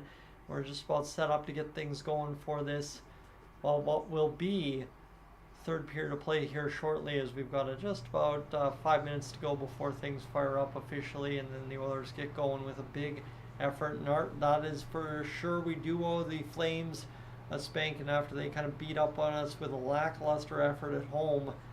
We really embarrassed ourselves, and that was a tough game again, because I ended up going to sit in Wilson Hockey House with Patrick and Gillis TV there, and we end up not being able to get tickets, so that is tough as it is. So Jim, can you watch the game here when it starts? Gillis TV cursed me here earlier tonight with that joking around. Unfortunately, you can't. It is copyright material, friends. I cannot show the game, or I will lose my channel and my right to live stream here on YouTube, and really don't feel like doing that. We do a lot of talking about the Oilers here. It's a good little thing we got going. I'd rather not mess it up at all. So unfortunately, Jim, I can't show the game, but if you want to listen to some terrible play-by-play, it's been a rough start tonight. Hopefully the Oilers get me in gear here in this second period and we get going. I got to turn off these lights. They've been burning my eyeballs all afternoon. But I was down here doing some work this afternoon, trying to check things over on the old back ends of the YouTube, trying to make sure everything's good to go for the week upcoming. And it looks like things are really rolling along tonight, so we should be pretty well set up for a pretty good week here, as we're at 89 hours out of the 100 needed before the start of the third period. So we're rolling along tonight, friends. We are just about where we need to be by the end of this first hour of the live stream. Obviously a pretty good start to things for the Oilers too. That's the big part we really do enjoy, is the Oilers had a good start that has rewarded us with 1-0 lead so far. It was Hyman from McDavid and Draisaitl. So like I said, McDavid does have 1 out of 5 possible points to get to 100 tonight. So he needs 4 more to get to 100. And I assume we see that from Connor McDavid as this game goes along, knowing that he's playing Sidney Crosby and the Pittsburgh Penguins, and knowing that he's already got 1 out of 5 needed to get to that marker. So we'll see what happens tonight. We'll stay tuned, but hopefully for the Oilers, hopefully it gets going. So here we go, friends. 1-0 the score, as we've got 4 minutes till this game resumes. 4 minutes real time on the scoreboard before things get going. We've got obviously one more commercial break here, and then things will get rolling. I'm going to send out commercial break now, I guess, and then we'll see where we go from here in terms of everything in a matter of moments. We'll check the old intermission Twitter machine one more time. As this one will be, yep. Nothing there. Nothing there, nothing there, nothing there. 97-18 back of the net. And not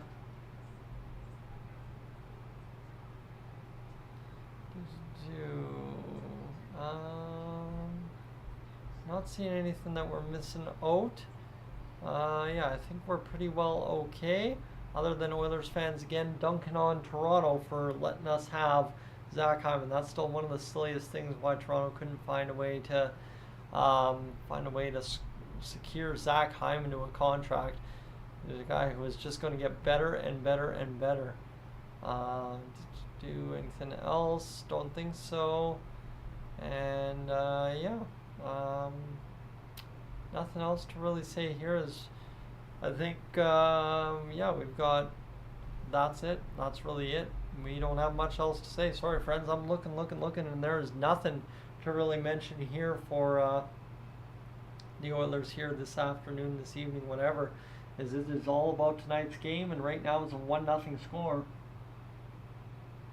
for the Oilers against the Penguins. As Ryan, 5 points, a strong ask. I know it is, but it's also Connor McDavid. You know how he goes, right? He gets a couple of points, and it's all of a sudden he gets going in a good direction with big night. And obviously I know it's Sidney Crosby and the Penguins too, so Connor McDavid usually brings his best against Sidney Crosby, and we'll see if that tends to be the case again for another night out. As Stephen, welcome aboard. You're a Penguins fan and your girlfriend is a Edmonton fan. That's a tough sell.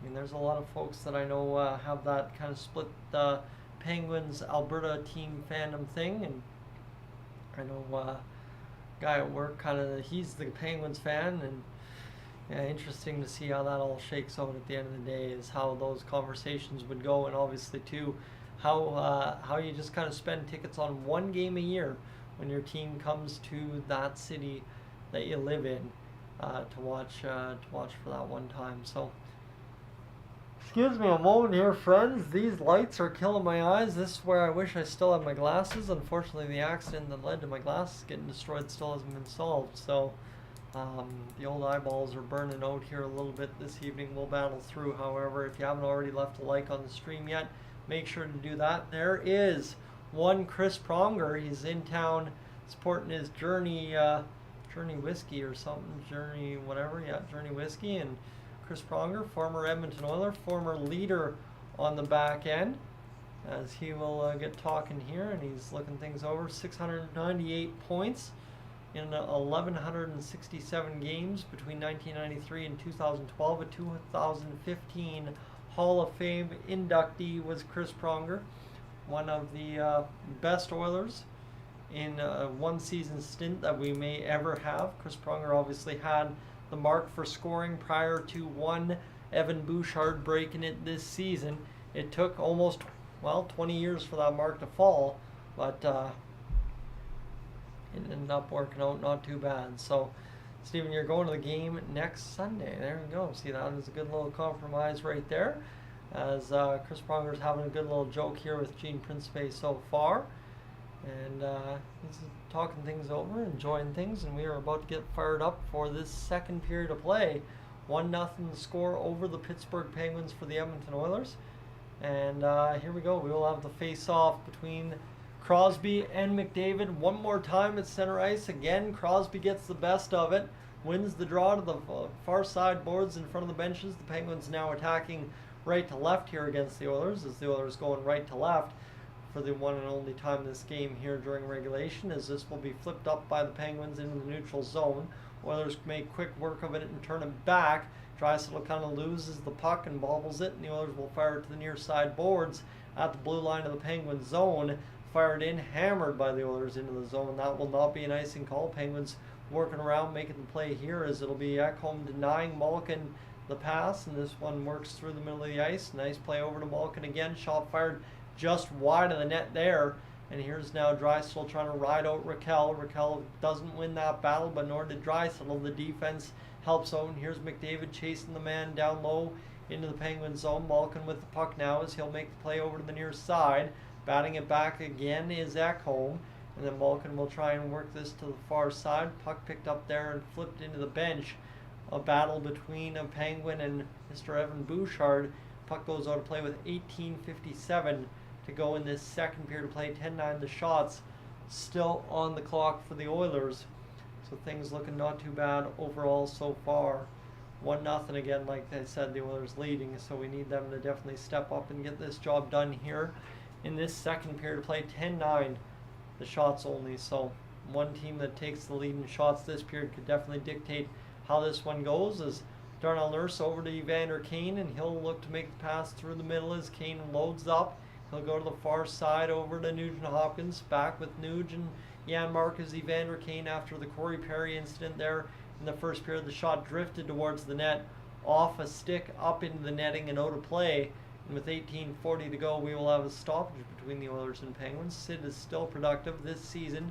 Club ranks 32 goals, first 63 points, 8 power play goals, 210 shots, 15.24 shooting percentage, all first on the Pittsburgh Penguins this season for Sidney Crosby. 18:40 to go in this second period of play as Darnell Nurse picks this puck up. He'll fire it towards the net. Can't get it on, and it'll wrap around to the far side boards. Nice play by Nugent Hopkins to pick it up there for a brief moment as Janmark tries to keep the play alive. Nuge still battling, as it will indeed come down to Janmark on a perfect favorable bounce for the Oilers. And now Nuge again ties up along the wall, looking to make this one work for the Oilers. How about this? Kane comes out of the pile with it, and he'll work along that far side corner again, wheeling and dealing in behind the net. He's looking to make the play. Kane will fire it across the far side, right on to a board bounce for Janmark, and then Kane delivers a punishing hit. And I mean, Kane just absolutely dummied a guy to the ice there for the Oilers. And here's Perry immediately on the ice now for Edmonton. 17:52 to go in this second period of play. 16:11 the hits, but it's been a physical affair right now as this one comes back to the middle of the ice as Perry comes over to McLoud. It drags off his stick wide into the Penguin zone, and icing call with 17:36 to go. And the Oilers just got the biggest hit of the past 5-6 games from Evander Kane. He just lit his man up, head down, shoulder on shoulder, and just blew up Jansen Harkins to the ice. You love to see that from Evander Kane when he can get it. So I'm just seeing that little chat mystery down there. That's a good little back and forth there in the chat. I like it. This one will come back to the point now for the Oilers as the Penguins load up their first real shot of the game. And oh my goodness, what a save from Calvin Pickard. That one you love to see. 17-17 to go in this second period. And Pickard kicks one out near side, and the Oilers will breathe rather lightly as they'll come back the other way with a 3-on-1. Nice play by McLoud. Corey Perry, baby, puts it back in the net. And just like that, the Oilers have scored 2 goals beautifully, looking to put that puck into the goaltender and by a bounce. And that one a perfect place into the crease for the Ryan McLeod over to Corey Perry. And just like that, depth scoring has showed up here for the Oilers. But again, all told, thanks to a huge kick save by Calvin Pickard, tying up that post right there. And then a nice play there by Fogle to flip it open into the open area. And then Perry gets it onto the tape of McLeod. And nice play, just puts it right through the crease, does McLeod, onto the tape of Corey Perry. And you like to see it, right? Puck in the blue paint on a 2-on-1 is going to result in a lot of good things for the Oilers, especially when you have Perry and maybe one Zach Hyman on your team as well. The Oilers up 2-0 here, as that is not a Connor McDavid point, unfortunately. It's 2-0 for the Edmonton Oilers now as Pickard out to play this puck. 16:40 to go in this second period. 8th goal this season for Corey Perry, and here comes Leon Draisaitl. 12 assists for McLoud, 17 for Fogle, who picks up another point this season. And he continues to have a not bad, not too good productive year yet so far, but again, still plenty of time. Draisaitl's getting absolutely stick-whacked to death here again, as the Penguins did earlier in that period.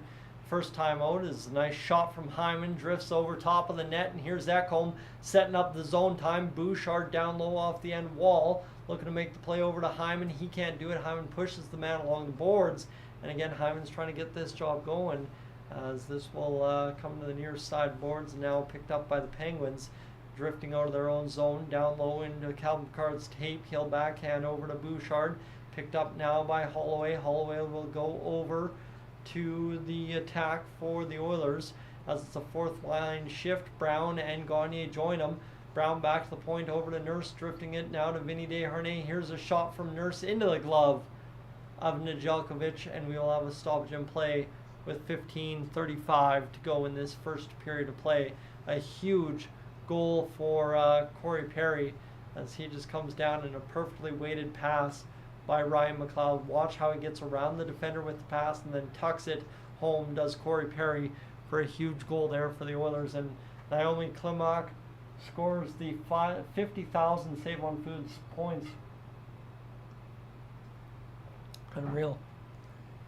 So that's a shot from the far side. Doesn't work out for the Oilers. This will now be picked up by Connor Brown. Brown will look to make this play along the wall. Again, we don't have much faith that he will, but he gets it down low to Sam Gagner. Gagner in front to Dylan Holloway, trying to backhand poke check it into the net. Couldn't do it.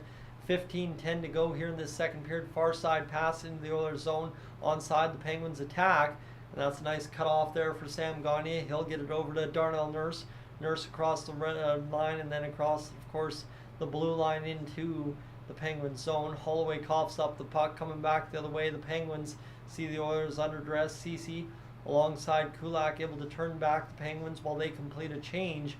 The Oilers trying to get them caught, and thankfully there was one man back for the Penguins as they completed that change. Raquel will get across the line. He'll look to drive to the far side corner, in behind the net. Kulak rides him out, bumps him along the wall. Penguins reverse around to the near side, looking to make the play is Letang. Letang gets it down to Crosby, and it comes off the end wall again, and this is now the Penguins trying to push this one down deep. CeCe pushes it to the far side corner, and the Oilers just can't seem to get out of their own zone here, as CeCe trying to separate man from puck, and now the Oilers will bust out as Nugent Hopkins has Evander Kane. Nuge plays it down low to Nedeljkovic, who will cover up that puck, and we'll have a face-off to his right with 14:09 to go here in this one. So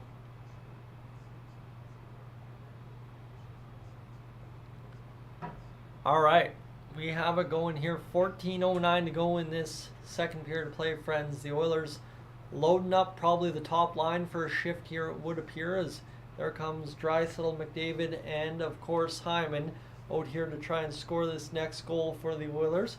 2-0 they lead, 14:09 to go in this second period, in a game in which the result has not seemed too in doubt so far for the Oilers. They started on time, they started right, and they've been doing just so grand so far. As the shot fired towards the net, takes a funny hop, Zach Hyman, just like that. Like I said, they were coming out to try and score that next goal. Well, my friends, it is 3-0 for the Edmonton Oilers, and Zach Hyman has 42 on the season. He might just get 50 tonight, to be honest with you, the way he has been rolling.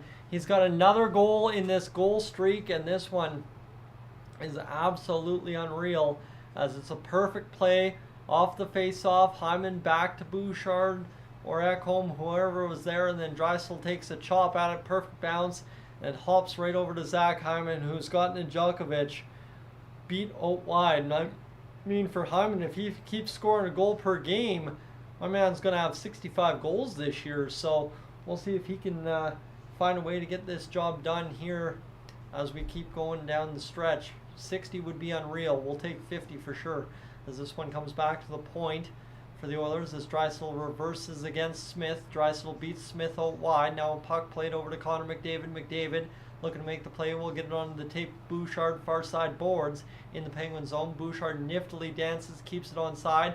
McDavid, no look backhand pass over to Draisaitl. Ekholm walking down the middle, fires it just up over top of the net. The Penguins clear out on a lucky bounce off the boards right there. And the Toronto Maple Leafs again looking goofy on this one for Zach Hyman, as the Oilers again capitalize on another Hyman opportunity. And just like that, Cindy Pesquet has won an Nespresso Virtuo. And man, I would not mind having one of those. Homemade lattes all the time, although coffee grounds absolutely stink. As this is a nice play by Bouchard onto the tape of Draisaitl, and then a perfect bounce over to Hyman. As those three guys combined for a great play. Hyman and Draisaitl touched the puck twice, so 4 puck touches all told, and it ends up in the back of the net off an offensive zone face-off. You don't mind that. That is how lethal the Oilers' top line is. As this comes out into the corner, the Oilers bumping and grinding along the boards. Kane again in there, separating man from puck. And this is going to be bounced out of the zone by the Penguins down low into territory for Draisaitl. Or for Dolynny, sorry. Falling asleep at the wheel here. But the Oilers lead 3-0 just like that. Huge effort so far in this hockey game, and now it's just about finishing this one off tonight, friends. The Oilers have to do it here tonight. Wilson, welcome aboard. We're rolling along. Dan as well, missed you earlier, as this one comes to the far side. The Oilers trying to make the pass quickly to the middle, can't do it. Nurse is able to gather at the near side point, as this will be picked up by Corey Perry. Perry plays it to the front of the net, cut off though before it could get there by the Penguins, and they're going to deflect back down low into the Oilers territory, as it'll be picked up by Ryan McLoud. This line already has a goal this game, so it's a quiet night for the second and fourth lines. The third line has indeed finally found a way to bust through after a couple of quiet nights themselves. As Nurse takes the man into the boards, as Dolynny continues to battle Crosby, he'll take him along for a shoulder check into the boards. The Penguins turn it back just last second, keeping it in at the blue line, as this is ripped to the far side, looking for that tippy tap for Erik Karlsson. He takes a bump from Foegele, and I mean, Foegele got the best of him. And this comes now on near side again, as it'll be picked up by Nurse. He'll pass it across off the tape of McLeod onto the stick of Corey Perry. Perry's batting it down low. 11:46 to go here in this second period of play. As Karlsson regathers the puck, he'll try and get it out, as Pettersson will look to make the play here for the Penguins. Reversing down low, now back to Karlsson, near side in the Penguins territory. They'll get out into the neutral, right in the middle of the ice. Fire it back down as Picard looked to come out and play this, as Kulak will jam off the boards, and the Oilers will get going the other way. Fourth line shift here. Sam Gagner gets a tip on the puck. He's still got it. He's still battling this one, and he just rides the man out. And the Penguins just about were able to lose that puck in time for the Oilers to set something up, but they gathered up just in time, and this will allow Dylan Holloway on the dump in to regather the puck in his own zone. This is now starting back the other way. Draisaitl absolutely blitzing through the middle, gets the pass back up to the point for CeCe. Down low it comes now for Kulak off the pass, and here's Draisaitl looking for the opportunity to get this back to the point again. CeCe can't handle it at the point. Kulak in the neutral will bang off glass. Down to Letang, 10:40 already to go in this second period of play. This second's whipping along here tonight. 15-10 for the shots so far in this period, as it bounces out into the neutral territory. Picked up now by Kulak. Kulak will go to the far side as Connor McDavid misses the pass. Nifty little deflection there off the boards by the Penguins, as trying to beat the battle there is our Achari, and he just about did. Karlsson walking downtown, misses the net just wide. Pettersson gathers up at his own blue line. 10 minutes to go here in this second period, sorry. I was about to screw that one up. It's just past 8 o'clock, I guess, so maybe the brain's thinking it's a late game on a Sunday night. Who knows? Karlsson led Penguins defenseman with 43 points so far this year. He had 101 last year in San Jose. This one comes back down low now for Smith. Batting off the boards, McDavid's going to try and get this one to CeCe. He gets it back from CeCe, and he's trying to work out down the ice as McDavid will flip. Hyman wanted to go in on the zone attack. Hyman wanted for a kill shot for a hat trick. I mean, we are on Zach Hyman hat trick watch right now, as this one's bounced off the boards by the Penguins. Coming back the other way is Evander Kane in on net, playing it to the front. It hops off of Nugent Hopkins' skate and just to the side of the net, and the Penguins able to come back the other way now through the middle of the ice, cutting into the Oilers' zone. Pushed to the outside by Bouchard. He'll work along the corner to try and separate the man from the puck, and the Oilers see a Penguin take a spill, and Ekholm's going to try to take advantage of this as a nice cut through the middle by Nugent Hopkins. Area pass to himself off the boards. He'll look to make this one back to the point as a nice play there for Bouchard to Ekholm. Loading up is Ekholm back to Kane. Shot drifted on net. Looking for a perfect bounce. Gets one to Janmark. Can't keep it in at the point is Ekholm, unfortunately. And now this one will be Ekholm at his own blue line. A perfectly placed pass that catches the Penguins offside. Or no, that's not offside. That's too many men for the Penguins. Nice play by Ekholm to wire it right onto the tape of a Penguin as they're completing a line change. A perfect catch, and the Oilers will go to the power play. Too many men for the Pittsburgh Penguins on that shift. So, Christine, welcome aboard, as well as Liz. Glad to have you aboard this evening, as I'm seeing the chats just kind of moving at its own little pace this evening, friends. That is always a good time. Tells me you're back home enjoying what you're listening to so far. And as we look here, we've got 126 hours watched on the stream, so we're on pace for that 250 here about, especially if we continue to have 114 of you along for the ride this evening. I'll tell you that much for sure. As friends, the Oilers and the Penguins, it's a 3-0 score for the Oilers so far. The goal scorers, if you're just tuning in, wondering what's going on, let's see here. It's Hyman from Connor McDavid and Leon Draisaitl, Corey Perry from Ryan McLeod and Warren Foegele, and then Zach Hyman from Leon Draisaitl and Evan Bouchard is your goal scoring so far in this hockey game.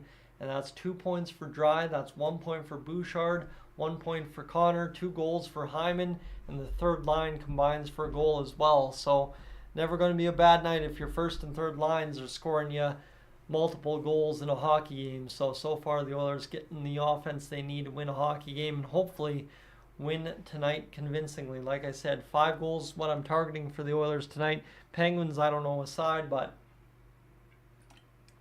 we'll see what the Oilers can get this going. So, all right, give me a second to just spin my back here a little bit. Very tight for some reason tonight. And we are ready to roll here as Connor McDavid getting things going as he once upon a time met up with Mario Lemieux and Sidney Crosby when Sidney Crosby was looking much younger. Connor looking much, much younger as well, by the way. And you don't mind seeing these old photos of Connor back in the day supporting one Sidney Crosby as it's back to the blue line now. This top unit will get an opportunity to cash the 4th goal of the game, the first power play goal if we do indeed get it, as it's a nice pass back to the blue line now for Bouchard over to the far side for Connor McDavid. McDavid looking to make the play. Draisaitl rotating to his normal regular spot. McDavid up high to the slot for Nugent Hopkins. Down low. Hyman denied. Short side would have been a hat trick, as that was a good looking opportunity there, but Nedeljkovic turns it just loose. And the Oilers power play was 0 for 2 against Seattle yesterday. The Oilers were 0 for a lot of things against Seattle yesterday. Maybe 0 for energy last game out. As here's the Oilers across the line rather gracefully. Nugent Hopkins back to the blue line for Bouchard. Bouchard skating the blue as it comes now down to Nugent Hopkins. Hyman looking over for Nuge again. Picked up by McDavid. McDavid looking to the pass for Bouchard again. Trying to find Hyman in that near side post in the camera angle as Hyman goes back down to the Oilers winger down low, but tough play. The Penguins are able to clear it out with 50 seconds to go in this second period power play. We've got 7:25 remaining in the period as Bouchard picks it up now down low for Darnell Nurse, and we will get the second unit on rather quickly here as the first unit had an efficient go of nothing in that first attack as Hyman had the best chances. Here's Kane at the top blue line. He's looking over to Ekholm. Ekholm's going to pass it off to Nurse. Nurse back to Kane over near side. Now Nurse far side to Ekholm, back to Nurse. Nurse back to Kane. Kane at the top looking back to Nurse. High point. Here's Kane. The Oilers got to shoot here at some point. There's Nurse firing a shot, pleasing the crowd. Perry fires it into the glove of Nedeljkovic, short side. And the Oilers get a good chance there, but loaded things up a little bit too much, trying to find that perfect seam, and that was a good look there for Zach Hyman. Short side, just barely denied by Nedeljkovic, and then Hyman just decided instead of jamming it home to try and set up another opportunity, and there was a good tip in front and a couple of whacks there for the Oilers offense, and it was Nedeljkovic who actually jumped out and grabbed that puck himself, so credit is where credit is due. 6:50 to go in this second period. Power play up and done for the Oilers here in the next 5 seconds as Calvin Pickard will play it off to Cody CeCe. The Oilers have the regular crew on the ice again here. It's Holloway and Kane, and I'm not sure who's all out there actually for the Oilers. Kane will tip this one down. Actually, it's Holloway, Kane, and Fogle on the ice for the Oilers right now, as Kane will go up along the wall trying to battle there. He bats it back down to the far side corner as this will be picked up by CeCe. Back to the blue line for Holloway. Holloway rips the shot through traffic, takes a bounce. Penguins able to clear it out back into the neutral territory. Picked up off the boards. A nice play there now to Evander Kane. Penn's looking to turn this one back at the blue line. See the Oilers get across the line, but then not much else as Evgeny Malkin's able to make quick work of that and get back into the offensive zone. Here's Lars Eller all day to shoot. Wires it just up and out to play off the glass. Good looking opportunity goes by the wayside for the Pittsburgh Penguins, and that's been their case all game so far. Lars Eller fires that one off the pipe and out of play actually, as he had Calvin Pickard beat bar down if the puck decided to go a different way. And the Oilers so far in this one, well, you know what? You got to be good to be lucky and lucky to be good. A couple of good bounces in the offensive zone, and there's a good bounce in the defensive zone as well.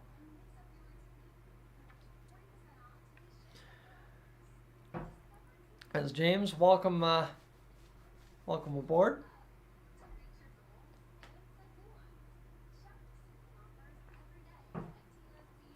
As we are rolling here this evening, friends. Sorry, I got an itchy shoulder all night. I don't know if one of the cats before I started live stream clogged me in the shoulder or something, and the allergies are getting me, but it's been a tough go fighting this itchy shoulder tonight. Not that you need to know back home, but if you want to know why I keep scratching the shoulder, that would be just it. Can't seem to pin it down. Friends, we are up over 137 hours on the stream this evening, so we are well on pace to hit that 250. We're about 113 hours shy as we continue along today. It's been a pretty solid day. Obviously, the Oilers did the impossible last night, getting into second place in the Pacific Division by the end of the night. And tonight looking like the effort is going to be good enough to expand the lead on the Vegas Golden Knights and keep things where they should be in terms of the standings, crawling towards getting on top of possibly the Colorado Avalanche, the Vancouver Canucks, well, and the Colorado Avalanche as well. We're not too many points back in the Western Conference from the Colorado Avalanche, all told. Hit of the game for the Edmonton Oilers, it's going to be that Evander Kane hit right there as he blew the man up in the middle of the ice trying to find that puck by the Oilers bench. And you like to see that when Evander Kane's hitting hard. It's usually a good sign, and that guy's a little bit rattled there by the looks of it. That was a big hit for Kane, and this one comes back along the wall, picked up there by Vinny Desharnais. He'll bounce it over to Ryan McLoud, and now this will be Connor Brown coming down low in the zone against his opposing number 28. Ryan McLoud strips the puck over to Brown. Brown trying to make the pass, and still another terrible pass there from Brown. Goes to nobody, and the Oilers see the Penguins come back the other way. 5:32 to go in this second period. Penn's fired in down low into the Oilers zone. Malkin out to play this puck. Rode off there by Nurse. Carlson maintains possession, and the Penguins just roll around down low, trying to find an open lane somewhere along the boards or maybe in front as Crosby's out there alongside Malkin. The Penguins have loaded up the top tier guys, and here comes now a 2-on-1. Sam Gagner is going to wire it off the post. You are kidding me. Sam Gagner decides to shoot the 2-on-1 and just cannot beat the pipe he had. Darnell Nurse coming down the wing with him, but it is just a tough go there for Sam Gagner, bidding for a goal after getting back in the lineup and wired it off the post at the 5-minute mark. Oilers immediately ice the puck just after, but what a shot there. That is confidence. That is veteran savvy there from Gagner to know he's got the man right there, and he wires it. Hits the shoulder of Nedeljkovic and then hits the post, as that one just barely misses by an inch or two, as that was a good looking shot off the shoulder, off the post. He had him beat, as Sam Gagner will come for the face-off in the Oilers zone. Gagner will win it. Now the Penguins pretty much won that one back, but they failed to get that one cleanly into possession. They went out of the zone, back into the Oilers end. The shot onto Picard. He'll swallow it up. 12th shot of the game that Picard has turned aside, and the Oilers continue to get the goaltending that you need to get it going.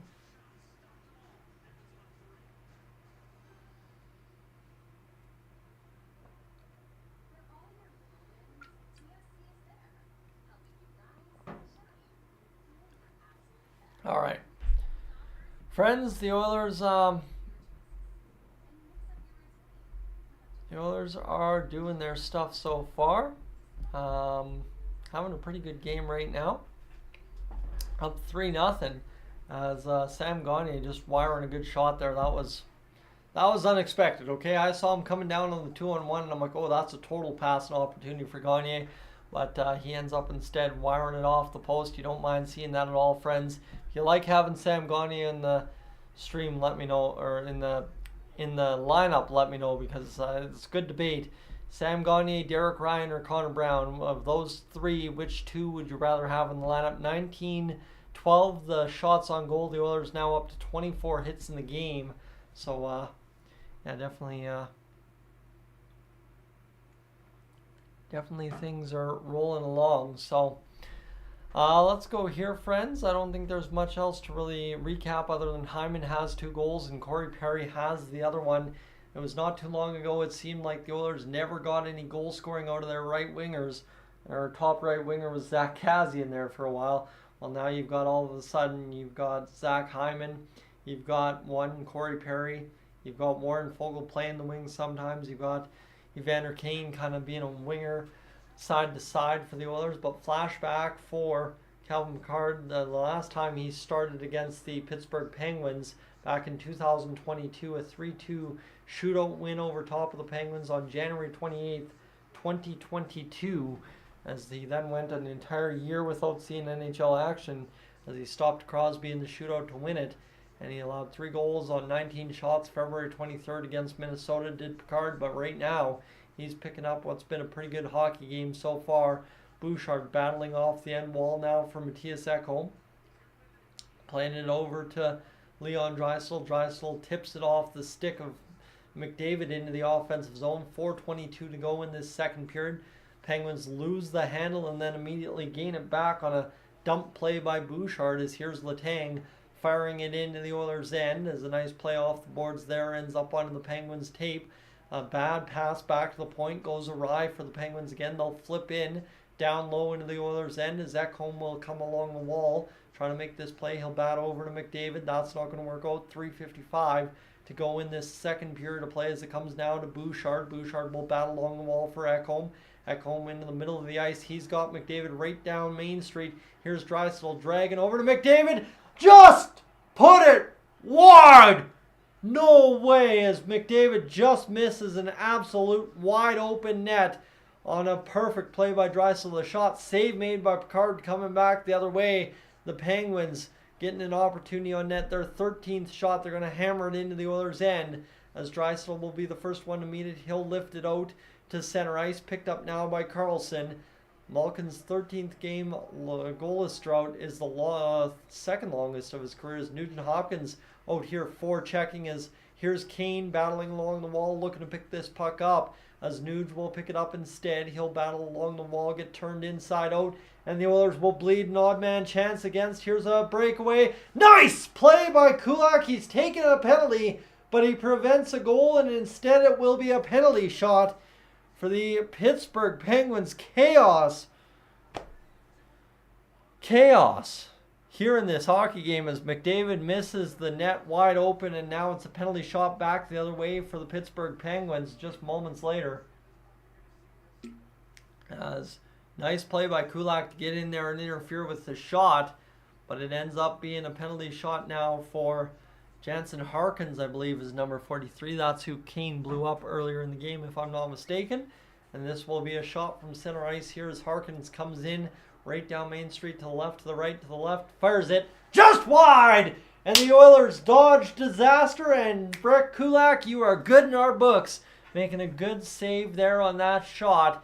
And the Oilers get a penalty shot, and Harkins is defeated there on the bench as he cannot believe he missed that one there as he came right down and then tried to go to the outside to beat Picard and just wired it wide on that one. It is a good looking opportunity. And wow.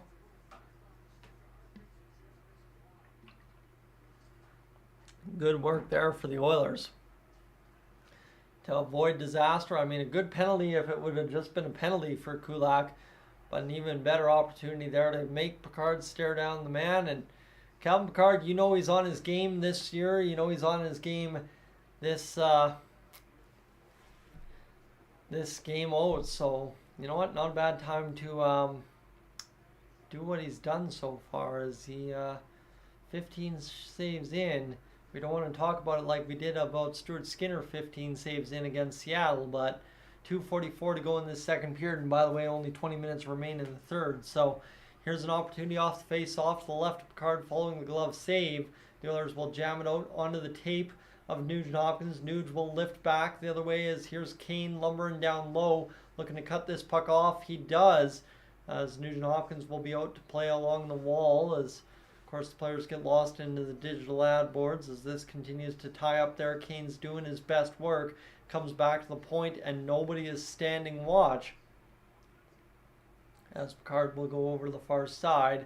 Picked up there by Darnay. The Oilers get fresh legs on the ice. Picking that puck up is McLoud, dumping it in. Kane's on the ice now with McLoud and Perry, and the Oilers are still trying to get things going as, I mean, Kane's trying to bite one, right? Kane is kind of been really, really, really good so far past 3-4 games in terms of starting to get physical again and shooting the puck quite heavily. So like to see him get a goal. Here's Kulak getting rowed out along the wall, as I believe Kulak's on the ice now with Darnell Nurse as they're trying a little bit different of D pairings here.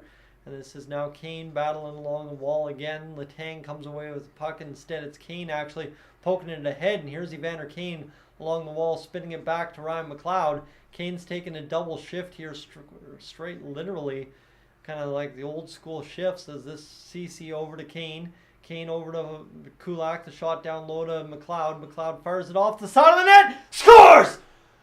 Ryan McLeod from the absolute Connor McDavid zone puts it off the mask of Alex Nedeljkovic, and what a goal for the Edmonton Oilers. Everybody on their feet for that one.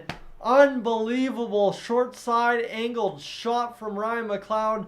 The absolute guts to take that shot, a perfect pass, and I don't know how you squeak that like that, but what a perfect play from Ryan McLeod. There's almost no room to shoot that puck, and he lifts it off the shoulder neck area of Nedeljkovic and puts it home. And the third line, fourth line, whatever you want to say, now has 2 goals this game. So too does the top line. And Cynthia Gordon just won a Ninja Air Fryer because of that. Good work on that. The Oilers are rolling here tonight 4-0 against the Pittsburgh Penguins. Ryan McLeod's 10th goal of the season from one Brett Kulak and Evander Kane. Kulak all of a sudden having a pretty good stretch of games here as well as Kane gets going with an assist finally. The Oilers continue to come. CeCe wires it home, and the Oilers lead 5-0 just like that. Mike Sullivan watching things fall apart for the Pittsburgh Penguins in real time. My goodness, friends. I told you I felt like it was going to be a night the Oilers scored 5 after finding that first goal, but what an unreal opportunity here. The Oilers get back to the offensive zone, just continue to forecheck. Fogle looks to make the pass, finds CeCe, who wires the shot top corner. I didn't know when CeCe became a sniper, but he finds a pretty goal right there over the shoulder of Nedeljkovic, and that should be it for Alex Nedeljkovic tonight. Bring on Tristan Jarry because the Oilers are absolutely pumping home the goals, but I guess Jarry probably played last game, so we're going to see Nedeljkovic for a bit. Kulak picks up 2 assists in this game like this. 2-on-1 for the Oilers. Hyman looking for the hat trick.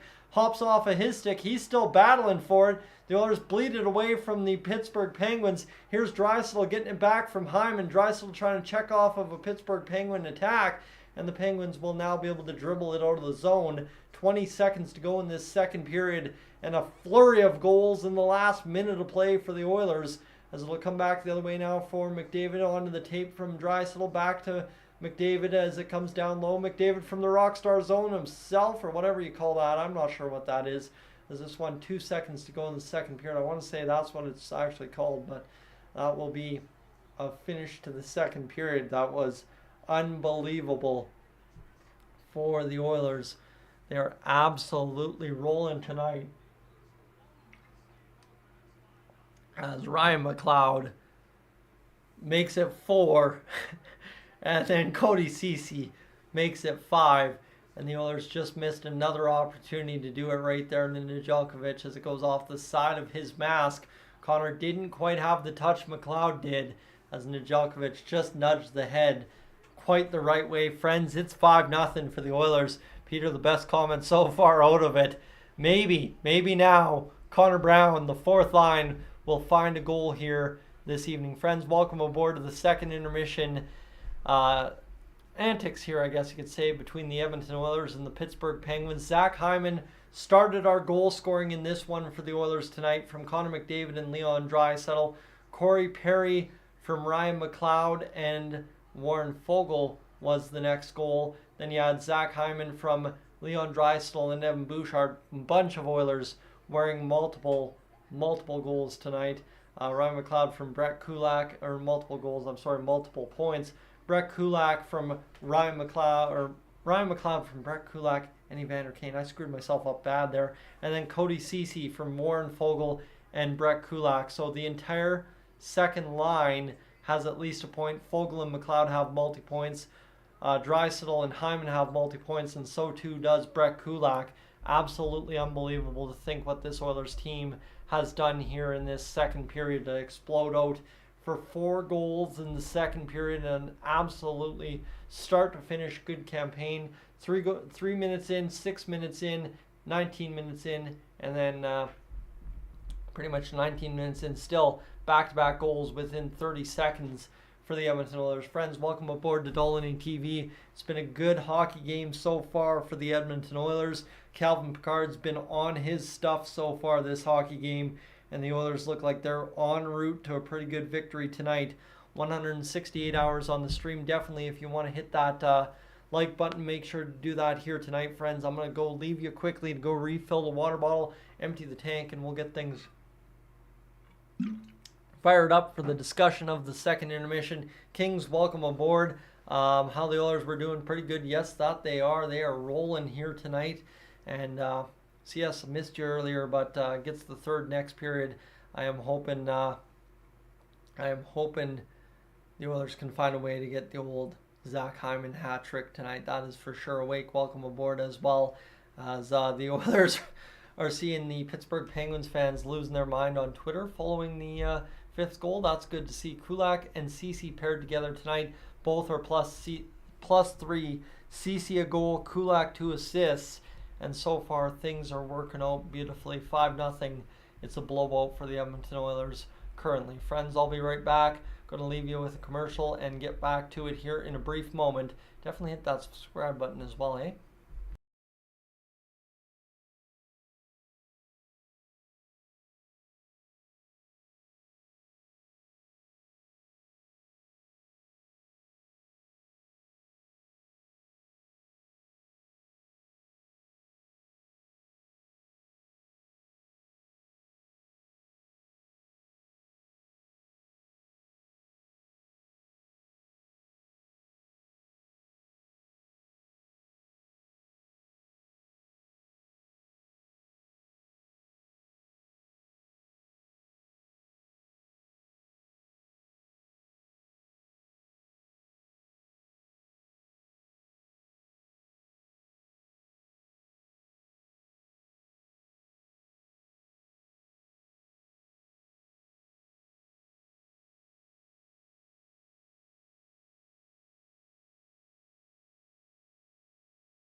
All right, friends, pardon the break, but we are about to get things done here for this hockey game this evening. If you haven't hit that subscribe button yet tonight, make sure to do that this evening as we are closing in on kind of getting towards that, I guess, 15,200 marker at this point, to be honest with you. We're closing in on that, 15,129 subscribers. So thank you for being aboard. Thank you for choosing Dolynny TV for your entertainment tonight.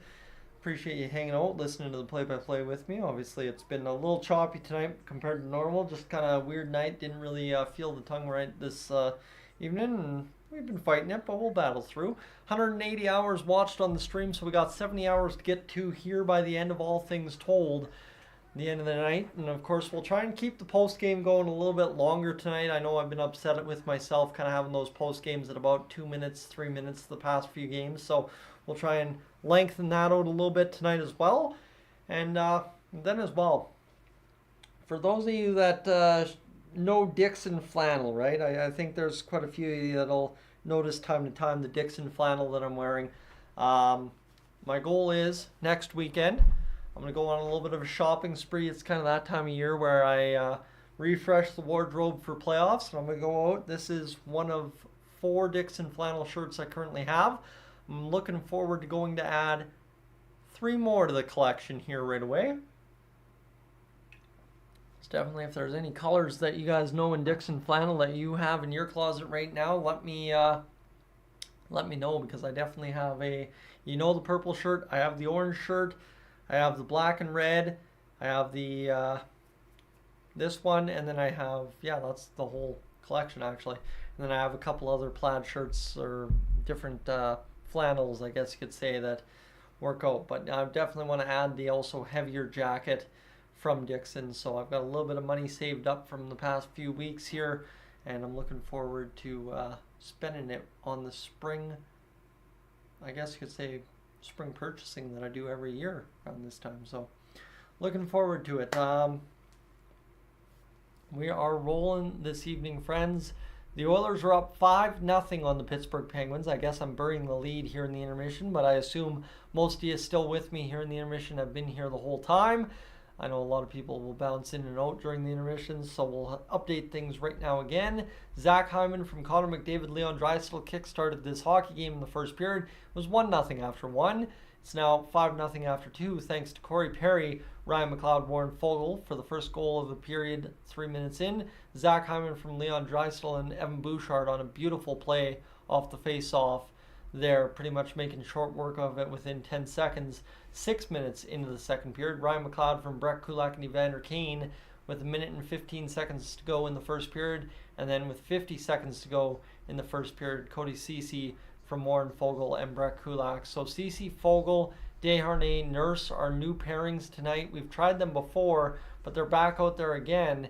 And basically what's going on right now is both pairings are having a really good night. Nurse and Desharnais are kind of just providing that steady Eddie shutdown, tough to play against defense. And then you got Brett Kulak and Cody CeCe kind of swimming around in their own end, but they're both +3. They both generated goals for the Oilers, and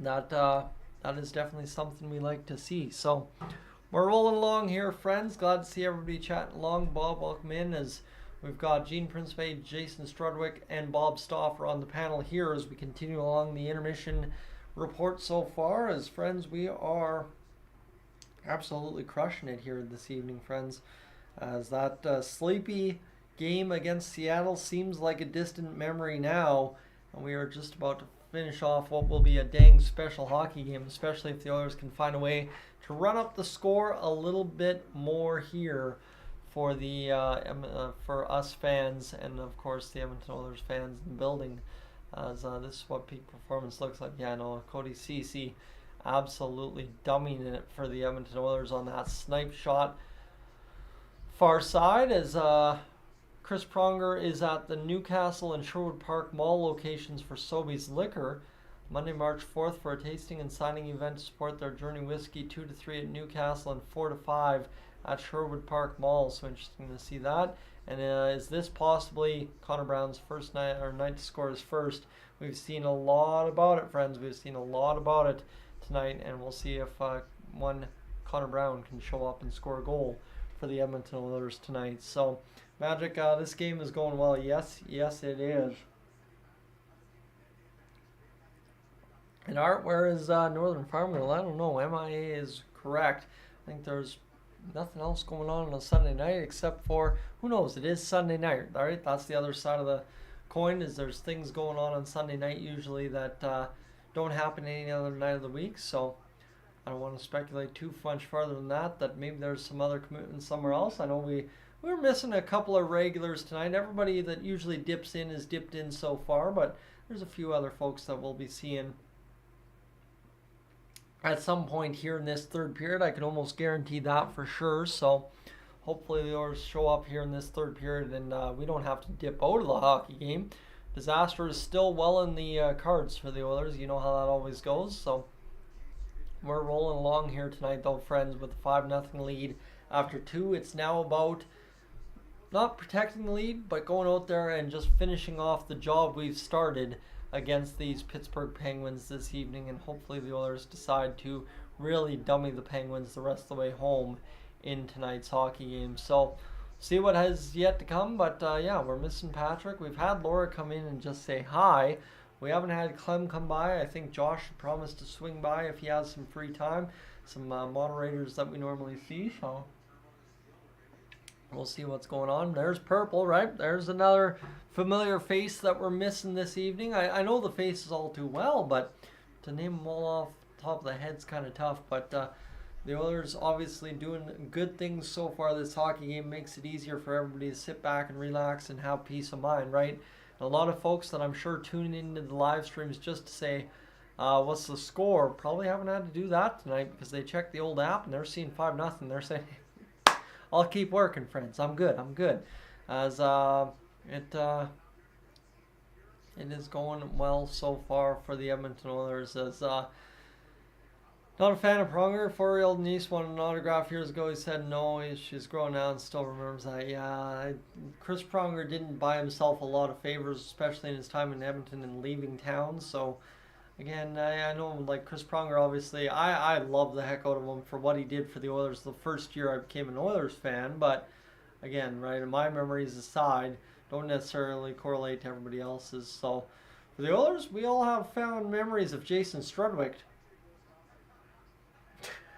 I'm kidding, of course. Guy's a great broadcaster, but that's because he kind of takes light at what his career was in the NHL. And obviously has lots of fun with it. So let's see what goes on here tonight, friends, as the Oilers fans in the concourse are having a lot of fun getting up for the old cameras in the building. So we should be just about set for this third period of play, friends. I've again bumbled through another one, but it's the kind of night that even Connor Brown can score. We're seeing a lot of manifesting Connor Brown scoring a goal.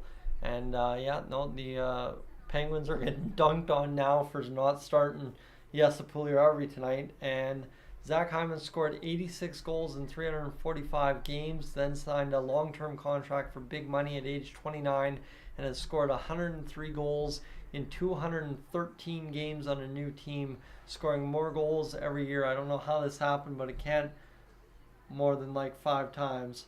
I don't know. This is Zach Hyman's craziest season by far, as Zach Hyman is crushing it, friends. Zach Hyman has just dummied it this year, all told. And I don't know where we would be without Zach Hyman early on in the season, right? Those losses early in the year would have been much worse if Zach Hyman wasn't scoring goals for us, I'll tell you that. As we are rolling along, Stoney, welcome back in. As we are just about to get things set up for this hockey game's third period, friends. We are just about, I'm assuming actually, bold of me, I know, that we are just about 200 hours on the stream. We're at 197, so we got 50 to go down the stretch, as Jack Michaels would say. We'll see if the Oilers can indeed bring it home here in this final stretch of the game.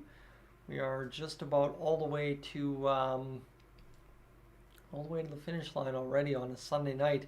It's 8:55. We should be able to finish this one by, I assume, probably about 9:45. Get the post game posted by about 10:15, and then we have ourselves a good finish to the night. Just relaxing, taking a phone call, I'm sure, from Patrick this evening. It seems like one of those nights that we'd both be amped up after a victory tonight. And let me actually text him right now as I think about it. Post game.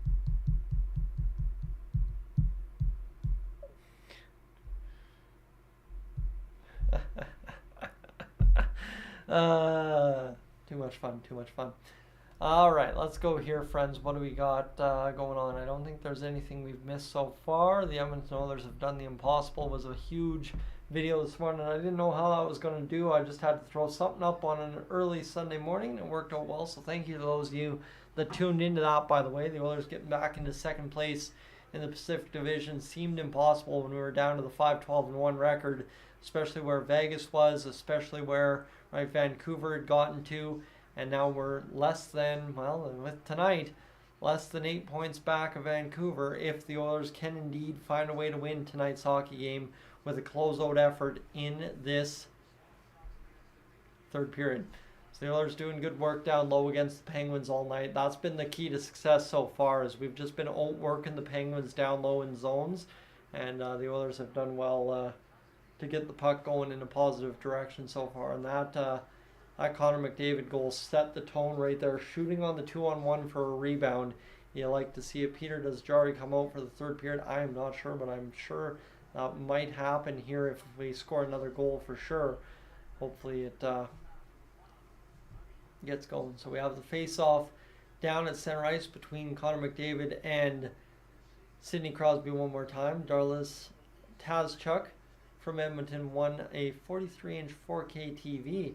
Use a 43-inch 4K TV down here. I'll tell you that much, as we will have the face-off between Crosby and McDavid one more time at center ice to close out this hockey game, as McDavid this time wins it back, as it will go down low to the near side in the Penguins zone. The Oilers now attacking left to right as Hyman wins the battle.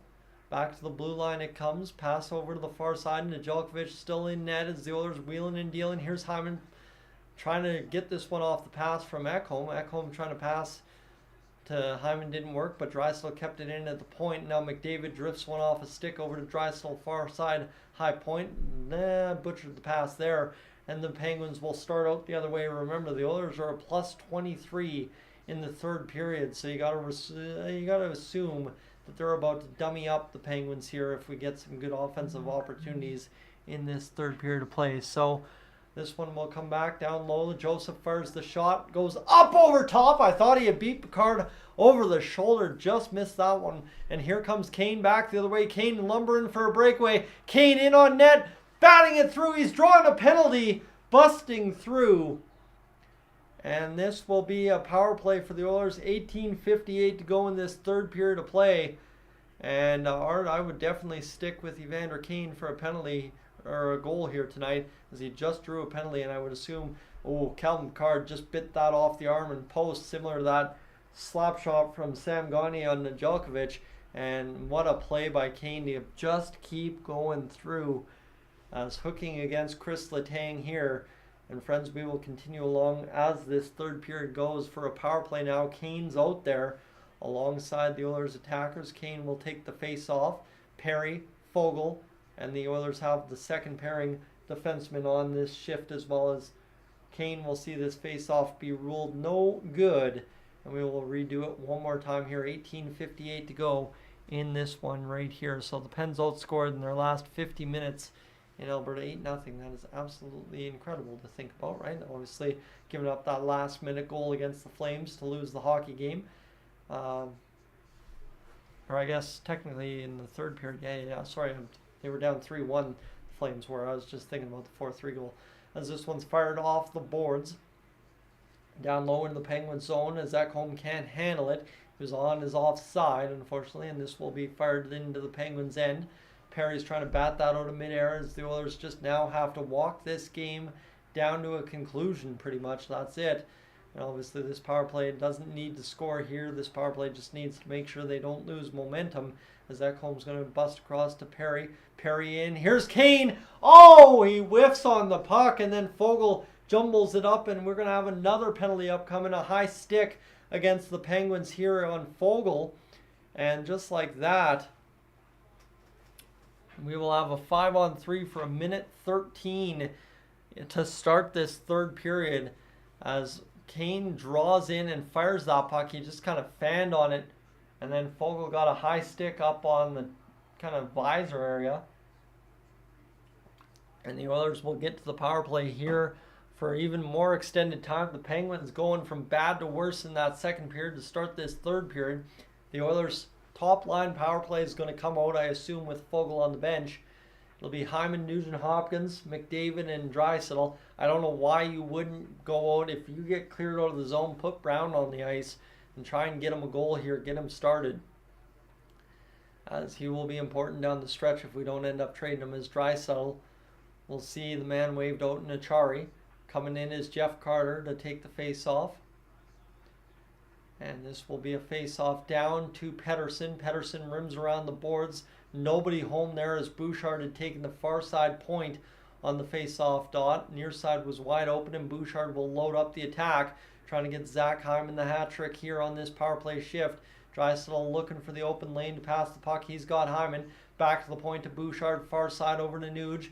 Nuge down low to McDavid. Now Draisaitl's got it down low near side of the net, and Draisaitl jams it at the side of the post, and Nedeljkovic is able to cover up with 46 seconds to go in the two-man advantage for the Oilers. 24 shots now on net for the Edmonton Oilers in tonight's hockey game, as we've got quite a long ways to go in this third period.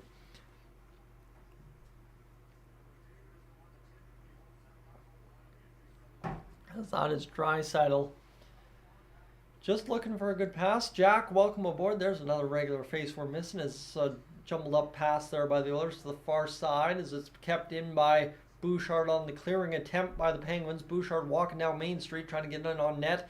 Couldn't find the lane through the three bodies in front. Bouchard to the far side now to McDavid. Down low trying to jam it to Hyman. Now he's got McDavid coming back to Draisaitl. Those passes not so clean. Hyman side of the net jamming for the hat trick. Draisaitl had kind of put a puck through Nedeljkovic that found an opportunity for Hyman. McDavid uncrisp on the pass there from Bouchard. And here's now McDavid again losing the handle on that puck. It's cleared out by the Penguins. The two-man advantage is over for the Oilers. We're 3 minutes in to this power play, or 3 minutes into this third period. The Oilers will see Connor Brown take some power play time here. It is the night that Connor Brown scores his goal. I am telling you that much. Connor Brown, though, of course, lost the handle, and the Oilers will be forced back into their own zone. Darnell Nurse retreats down low as he's got Ekholm out there with him. The Oilers loading up every random guy they can on the power play now as here's Mattias Ekholm batting it down low. And Ryan McLoud looking for maybe a three-point night as well if he could get it. As Brown's jumbling this puck up along the boards, it comes back. High point to Nurse. Nurse has got it over to Ekholm, over far side to Kane. Kane's got Nurse blasting this puck over to Ekholm. Ekholm back to the far side for Kane. Kane's going to wire the shot. Save made by Nedeljkovic. No rebound available for Brown. And that's a tough go as the Oilers waste about 3 minutes of good power play time, all told. A good kick and opportunity there for Hyman. He tried to kick that puck off the pads of Nedeljkovic and buy a bounce off himself. Couldn't quite do it. 16-12 to go in this third period of play. The Oilers will get the face-off one back off a lucky bounce off of Corey Perry's skates. Puck in behind the net, reversing around to the far side. Nedeljkovic leaning. The Oilers couldn't beat him on the near side shot again. And here's CeCe looking to make this play. 15:56 to go. Puck through the middle of the ice. Man takes collision at center there for the Penguins. The Penguins player is a little jumbled up as well as 15:47 to go. Puck across the Oilers line. Penguins in on net. Pass it off to Crosby high point. Crosby across the far side. Bouncing off the boards. Kulak able to make the play. Fogle, a nice pass over to Holloway, and he's got a 2-on-1 with Corey Perry. Holloway dancing around the man, stripped of the puck last second. 15:28 to go in this third period. Holloway looked to make that play. Just a little bit too much there as he's got Gagne with him. Gagne's got the puck. He bats it out of the zone. Janmark's trying to find this puck there. He can't do it. Penguins across the far side looking to go off the boards and tip it in. There's the touch at least there, and now Desharnais misses the puck completely. That's scary to see in the defensive zone. You don't want to see Desharnais over skating pucks right in front of his own net. Here's a shot from Letang, clapping it towards the net. No deflection bought there for the Oilers or the Penguins. It goes in the corner, and here's now Desharnais batting it along the wall after losing that puck the first time around. The Penguins again able to strip the man as Gagne will see it cleared out, and he will knock it down in the neutral territory as Janmark's going to try and play this puck. Gagne seals the board, gets it over to McLoud. McLeod to Janmark, can't jam it home. And now this one comes free in the far side corner for Gagne.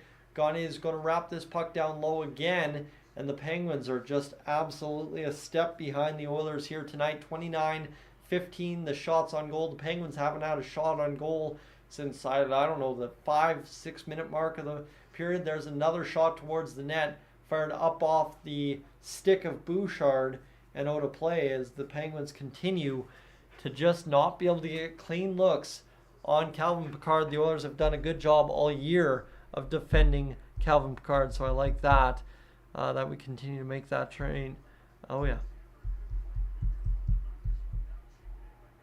This is awesome. The sister-in-laws even texted me about the hockey game. You know, that we are that fired up here. So this one goes across the line. Here's Drysdale, shot fired. Connor McDavid on the rebound from Leon Draisaitl, pots the 6th goal of the game. And just like that, Connor's got 2 points tonight. And he's got about 13 minutes and 57 seconds remaining to score the next few goals that could very well be a 5-point night and point number 100 of the season after a 5-point performance. What a shot there from Drysdale, shooting for the rebound, and a good shot works out as this comes down to Connor McDavid as McDavid pots it there. Jenko, welcome aboard as we are seeing the Oilers absolutely roll on the Penguins here tonight. 13:57 to go in this third period of play. It's a good goal for the Oilers, 31 shots, and we have an offside at the Oilers line against the Pittsburgh Penguins. Friends, the Oilers continue to score goals. They've scored a goal in every single period this hockey game thus far. We're going to commercial break, and right now I will give you an opportunity to tell you we're at 224 hours on the stream this evening, so I can say safely that we are going to get this job done here tonight with the 250 hours and possibly make up those missing hours from that stream yesterday against the Seattle Kraken. We need 49 extra, so 299, 300 is going to be the magic number tonight to get it all told for the weekend. And Kit, it is 6-0 for the Pittsburgh Penguins and Michael's hockey. Penguins, they're at a new low over the course of their history, right? I mean, Crosby has been pretty good all these times with the Penguins, and this year, last year, things are just starting to fall down for Crosby, Malkin, Letang, and the Penguins. It's tough to see because those guys absolutely dominated the NHL for year in, year out, for years on end. And Peter, I think we can all agree with basing our opinions solely off this performance. The Penguins are not making the playoffs. So, Margaret, welcome back with the Woot Woot Go Oilers chant. I'm loving it. So far, the Oilers absolutely dummying here today. Again, that goal assisted from Leon Draisaitl and Matthias Ekholm. So Draisaitl has 3 points tonight. McDavid with a multi-point game. Ekholm picks up an assist. So that is now 4 points by defensemen for the Oilers tonight. Actually 5 if you count Evan Bouchard in there. Forget that he exists sometimes when you have a 6-goal game and he only has 1 point. But the major part of the game so far for the Oilers was indeed that Connor McDavid shooting on the 2-on-1 and Zach Hyman potting the rebound for the goal right there. And of course it is Zach Hyman scoring 2 goals tonight. he's getting the major part of the game. Zach Hyman always seems to put in a good effort night in, night out, no matter who we're playing, no matter what the score is. Zach Hyman's motor is going every single game. 13:41 to go here in this third period of play. Don't think we'll see much of Connor McDavid and Leon Draisaitl and company the rest of the way home in this hockey game. That's 22 assists now for Matthias Ekholm, who continues to score at a .5 points per game pace. Here's Kane lumbering up a shot. Save made by Nedeljkovic, who's getting hung in there to dry basically tonight because of the fact they're on the back-to-back. And Evander Kane continues to just wire home shot after shot tonight. Candace Wilson scores a $200 Save on Foods gift card. Points out of league lead at key times. U.S. Thanksgiving 15 points back for the Oilers. Christmas 13. All-Star break 16. Tonight 8 points back of the league lead for the Edmonton Oilers. Here's Cody CeCe battling it at the blue line. He's going to fire it down. Honestly, the Oilers winning the President's Trophy is not out of the realm of possibility. Here's Connor Brown on the ice. Ace 13:07. That's what we've got written down. It's not going to happen today at this point anyway. We've still got the old 6:53 mark to go as well. So third period 32-15 the shots on goal for the Oilers. And right now 12:53 remaining in this third period. Shot save made, turned away by Calvin Pickard. The Penguins coming with a little bit of force here. Just dribbling that puck out as the Edmonton Oilers. And things continue to look good here as we roll down the clock in this hockey game this evening as the Oilers look to make the play here against the Penguins, leading the attack. Carlson coming out of his own zone. He's just going to dump it in. Darnell Nurse deflects it out to the corner as it's played there by the Penguins, looking for an open lane. Nice play by the Oilers to bat it up along the wall. Perry's not in position to get it. And this one will bounce off the wall into the Oilers zone again by the Penguins dump in. Desharnais taps it ahead. Nice little quick pass there by the Oilers. Gets it going, and here's McLoud looking to make this pass off the wall. Can't do it. Desharnais pass over to Darnell Nurse. Nurse bouncing it off the boards. Tipped there by Malkin. 12 minutes to go in this third period of play. Puck played over, and this will be led ahead by the Penguins. Fired in there. Off the boards it comes, and the Oilers again just turn them back. You'll love to see it. You'll love to see it as the Penguins do indeed, though. This time set up zone time shot. Save made by Pickard. Rebound blocked away by one Darnell Nurse this time round, and it'll go off the wall there for the Penguins as they load up the attack again. This one now to Lars Eller as Desharnais trapped out there for an extended shift. 11:30 to go in this hockey game's third period. Desharnais blocks it off his glove that time. He'll take the hard elbow into the back of the Penguins player there to rip him off the puck, and this one comes up, and we will have a penalty, a high sticking call coming up against Darnell Nurse, as that was a lot of stuff happening there for the Oilers that could have been disaster. But again, thankfully, Calvin Pickard's been absolutely fantastic right now this evening. So will it be the third or fourth lines now to end the game? Yeah, it should pretty much be, as Nurse gets guilty of a high stick there against the Penguins' Bemstrom. And Vivek, would I rather have Foley or Buchnevich? I think Buchnevich 100%. Foley, he's a battled vet, but I think Buchnevich really adds what the Oilers need right now. Friends, 154 of you aboard here this evening. If you haven't enjoyed the things yet, trust me, I don't think the best is yet to come from the Oilers. They have done all their work early on in this hockey game. The last 10 minutes coasted home. Penalty kill opportunity now for the Oilers as Crosby's the far side right now. Back to the blue line. The shot not coming from Carlson. The shot ripped by Raquel. Save made again by Calvin Pickard and cleared out by the Oilers. Everything going right so far. And now we've got 10:50 to make it happen. 24 for 38 the last 13 games at home is the penalty kill. We're doing much better of late here so far, though. It's where I think we're 12 for 14 as this one's batted off the wall out of the zone by the Oilers. Penalty killing continues to work here this evening, friends. 10:30 to go. If you haven't left a like yet for this Oilers performance, definitely do that as well. If you're just tuning in, as this one's going to be batted out again down the length of the ice. Nedeljkovic out to play this puck. David, welcome aboard. as we've got things rolling with 10:18 to go in this third period. Buck 03 remains in the power play. The Penguins loading up the attack one more time here to try and set up zone time. Cut off by Kulak.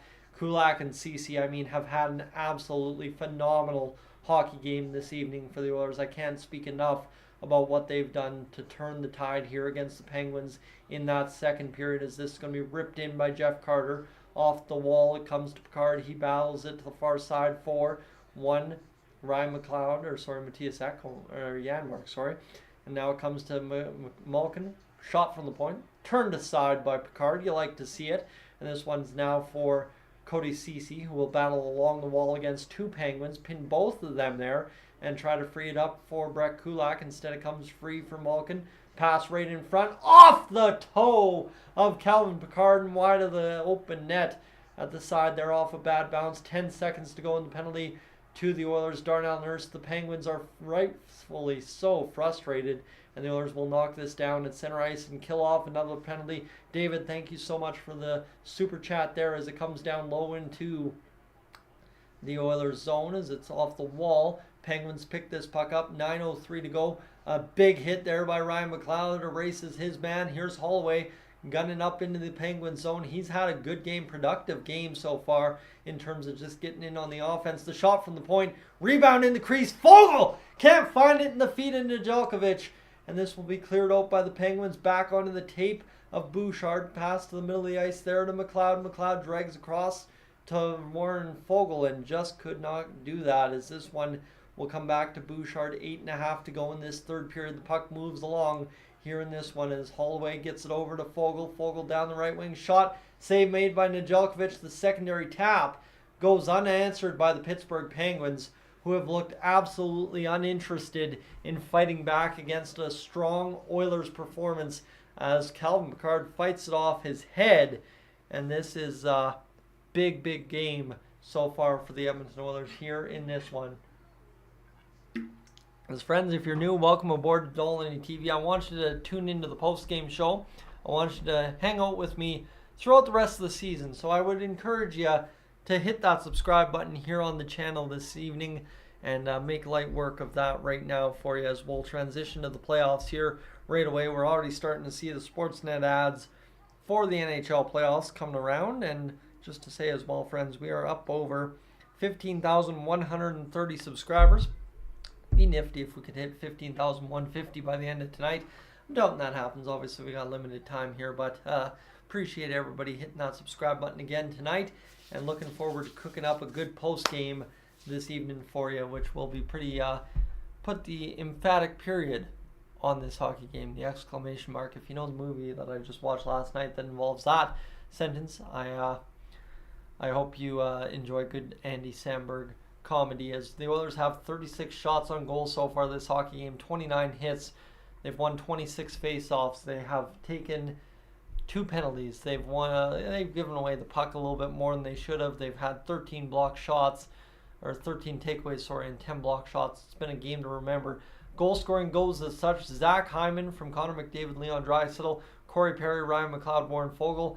Draisaitl, Bouchard connect on Zach Hyman's second. McLeod from Brett Kulak and Evander Kane. Cody CeCe from Warren Fogle and Brett Kulak. And then you got Connor McDavid from Leon Draisaitl and Matthias Ekholm. So far, so good for the Edmonton Oilers tonight. That much is for sure a good effort, all told, as the Oilers will keep things rolling here into this late part of the third period, showing lots of highlights here of Calvin Picard doing work. He hasn't done realistically that much work tonight, but he's been good when called upon on the 19 shots faced so far this hockey game. Friends, just for your view and pleasure, I'm going to drop something here into the chat for you when I go to fire up the post game, and I'm taking a few seconds blabbering on about the starting stuff. If you hadn't had a chance to talk about the last update we had on Pavel Buchnevich, I would definitely encourage you to do that right here, as it was mentioned a moment ago. And the Oilers are back to action here. The face-off won by the Penguins, and an opportunity in the slot turned away by the Oilers defense again. And we will just load that up to the top of the chat there for you right now, as the Oilers again bat that away from the dangerous area.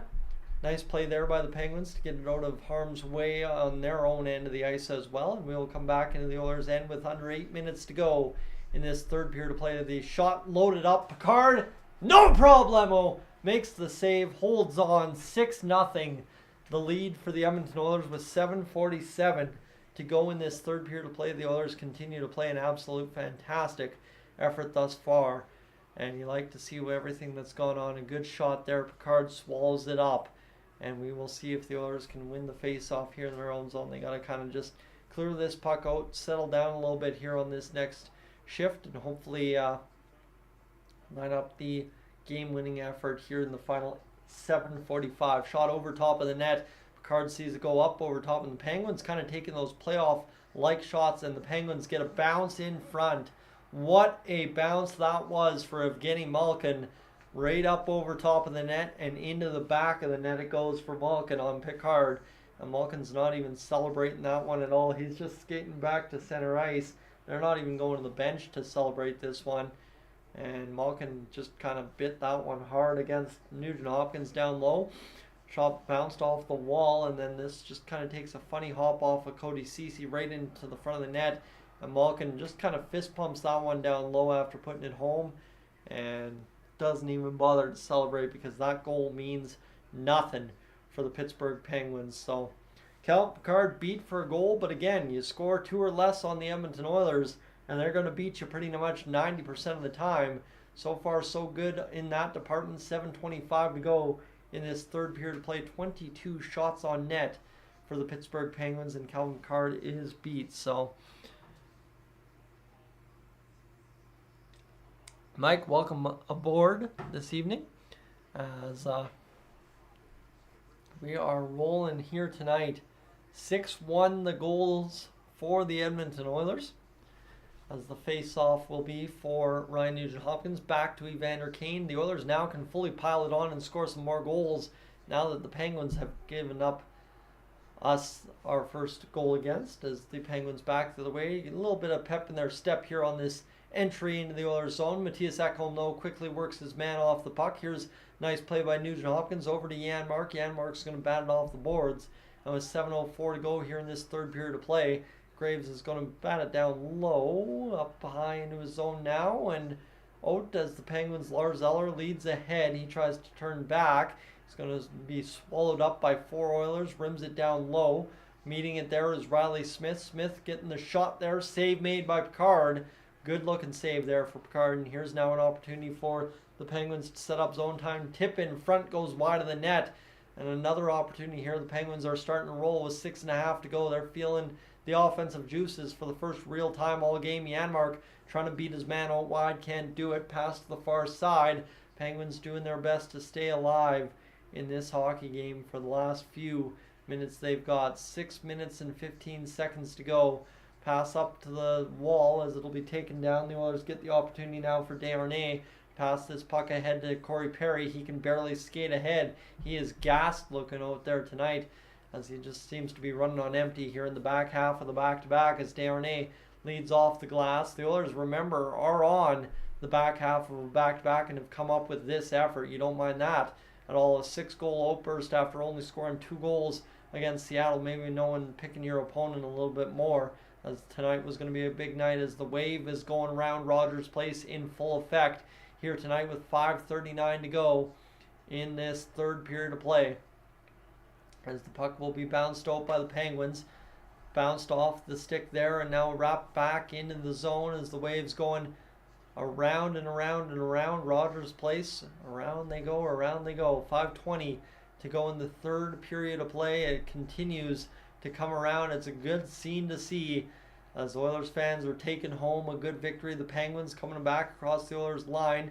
Again, poked off their stick by Brett Kulak. And this game now just turns into a game of stick and puck the rest of the way home. There's really not going to be much flow from either team. The Penguins shoot a puck wide of the net again here, and the wave just continues to be the most fascinating thing to see at Rogers Place down the stretch in this hockey game. 6-1, 4:49 to go. Bounced off the boards. Gagne is going to lift in. Connor Brown getting the goal. Well, we've already passed 13:07 into this third period as Gagne can't seal the wall. It'll be picked up now by Raquel.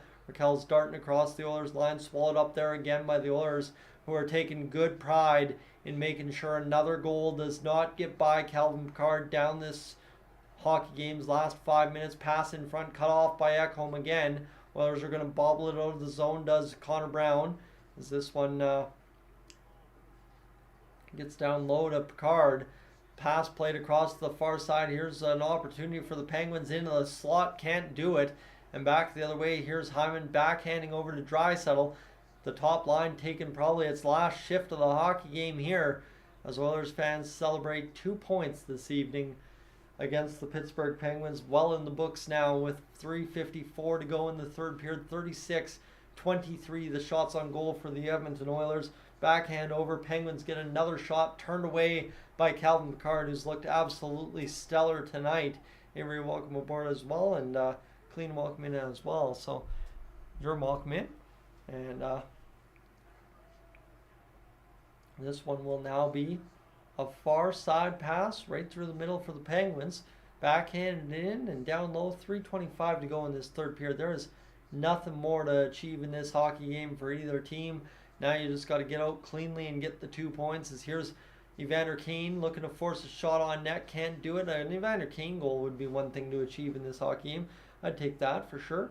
Puck goes out into the crowd. Desharnais sees it hop off the glass, and we will have a stoppage and play, friends, with just a few moments to go in this hockey game. Thank you for being aboard this evening. 3:06 to go in this hockey game. I would like to take a moment to tell you to hit that subscribe button here on Dolynny TV, friends. Check how many of you have done that this evening. Once more, as we were at 15-130 last time out, how about 15-132? Thank you again for choosing Dolynny TV this evening to keep you up to date with this Edmonton Oilers game. It's been a fun one. 6 goals is always a good time. I think we can say that much for sure. Just about coming up on 6-minute watch time here tonight. So we are about to blow out what is a pretty big game in terms of watch time. 2,725 views times 5.95. 1612 or 16,213, so 270. So we are, like I said, about 29 hours away from biting back that slower stream last night, as Clean's referring to. It was a slow, kind of tough hockey game to watch, and one that everybody fell asleep during, and somehow, some way, we've managed to get back into a good standing here tonight with a good, exciting hockey game that the Edmonton Oilers have done the job. So you're seeing Never Stop Doing the Wave. You like to see it, and yeah, there's not much else to really say here for the Edmonton Oilers. Yeah, there's not much else really here for this, as the Edmonton Oilers, it was better on the Pens broadcast, but it's this person who is at Condors jersey sighting, right front row on last McDavid goal.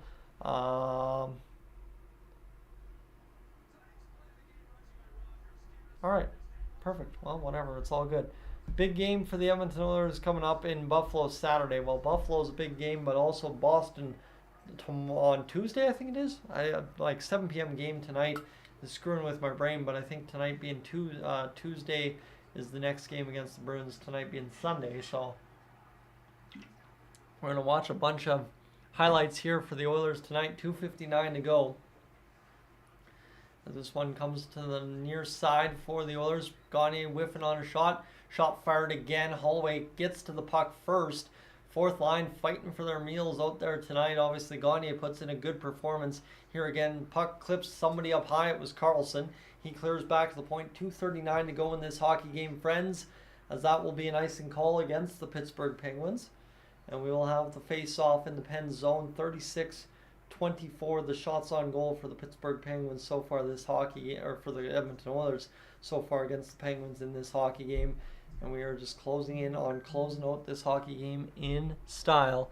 And yeah, unfortunately the Oilers lose the shutout. That's sister-in-law texting me again there. As we'll have Calvin Pickard get things going, as Cody CeCe will fire down low off the wall. Nice opportunity now for Foegele in front. Backhand wrapped in front. Just could not find the back of the net. Opportunity now to the far side. Pass now for CeCe. He'll wire the shot. Kicked out by Nedeljkovic. Comes now to Kulak. Kulak's looking to make the play. It'll instead bounce onto the tape of Foegele, and the Pittsburgh Penguins able to clear it out here as the Oilers get 37 shots You would just like to see them get 40 for the sake of improving that 40-shot record there that we've had this season that's been absolutely terrible. As it's down low in the Penguins zone, far side pass to the boards. Fogel's going to be able to win the battle. He's sat down there by the Penguins' rude wheel, and now it's going to be Ryan McLoud battling along the wall. Pass the middle. Bouchard fires the shot, kicked out in front by Nedeljkovic, as this will be now an opportunity for the Penguins to clear to center ice. They can't do it. The Oilers continue to keep it onside. Perry with an unreal move. Just about found the handle on it. Lost it last second. And the Penguins are absolutely done here tonight. 1:22 to go in this third period of play. Malkin lumbering down the ice. He's going to get on net here. He's going to be turned back. Played to the far side. And now picked up by Joseph and fired down low to Malkin right there. As this is going to be Raquel. Fired in front. Tipped away there. And we've got a minute remaining in this hockey game, friends. The Oilers about to send fans home. Rather happy. The puck goes up and out of play with 59.6 seconds to go in this third period of play. 38-25. The shots on net for the Edmonton Oilers. So we just need to get 1 minute done, and then we'll be up and finish with a convincing victory against the Pittsburgh Penguins, my friends. 59.6 on the clock here for the Oilers. We're just about to 80 likes. If you haven't left a like yet on the stream, definitely make sure to do that here tonight. And with that, let's close this thing out. Face off now for Sam Gagner and the Edmonton Oilers in their own zone. Gagner wins it back, goes down to the ice on both knees to do it. And it's going to be now Connor Brown trying to get this puck free. He can't do it. It's batted off his stick. And this will now be pass to the middle of the ice there for the Penguins. The Oilers hammer it back in. 45.5 seconds to go as the Penguins running out of time here to muster anything. The Oilers almost get a turnover in the neutral territory as Eller mishandles the puck. It'll be chipped back to Eller somehow off a body. Half a minute remains in tonight's hockey game. The Oilers, sing us home, fans. About to take home a 6-1 victory that propels us only a few points shy of the Vancouver Canucks in terms of the standings. Here's Holloway on a nice pass there by Connor Brown. Nobody following it up. 15 seconds to go. That will do it tonight as the Big Bad Bruins await on Tuesday, as the Oilers will go Bruins, Blue Jackets, Sabres, Penguins this week. Lots of hockey this week as friends. That will do it. A 6-1 final for the Edmonton Oilers. I'd like to thank you for being aboard this evening. It was a great pleasure to have you.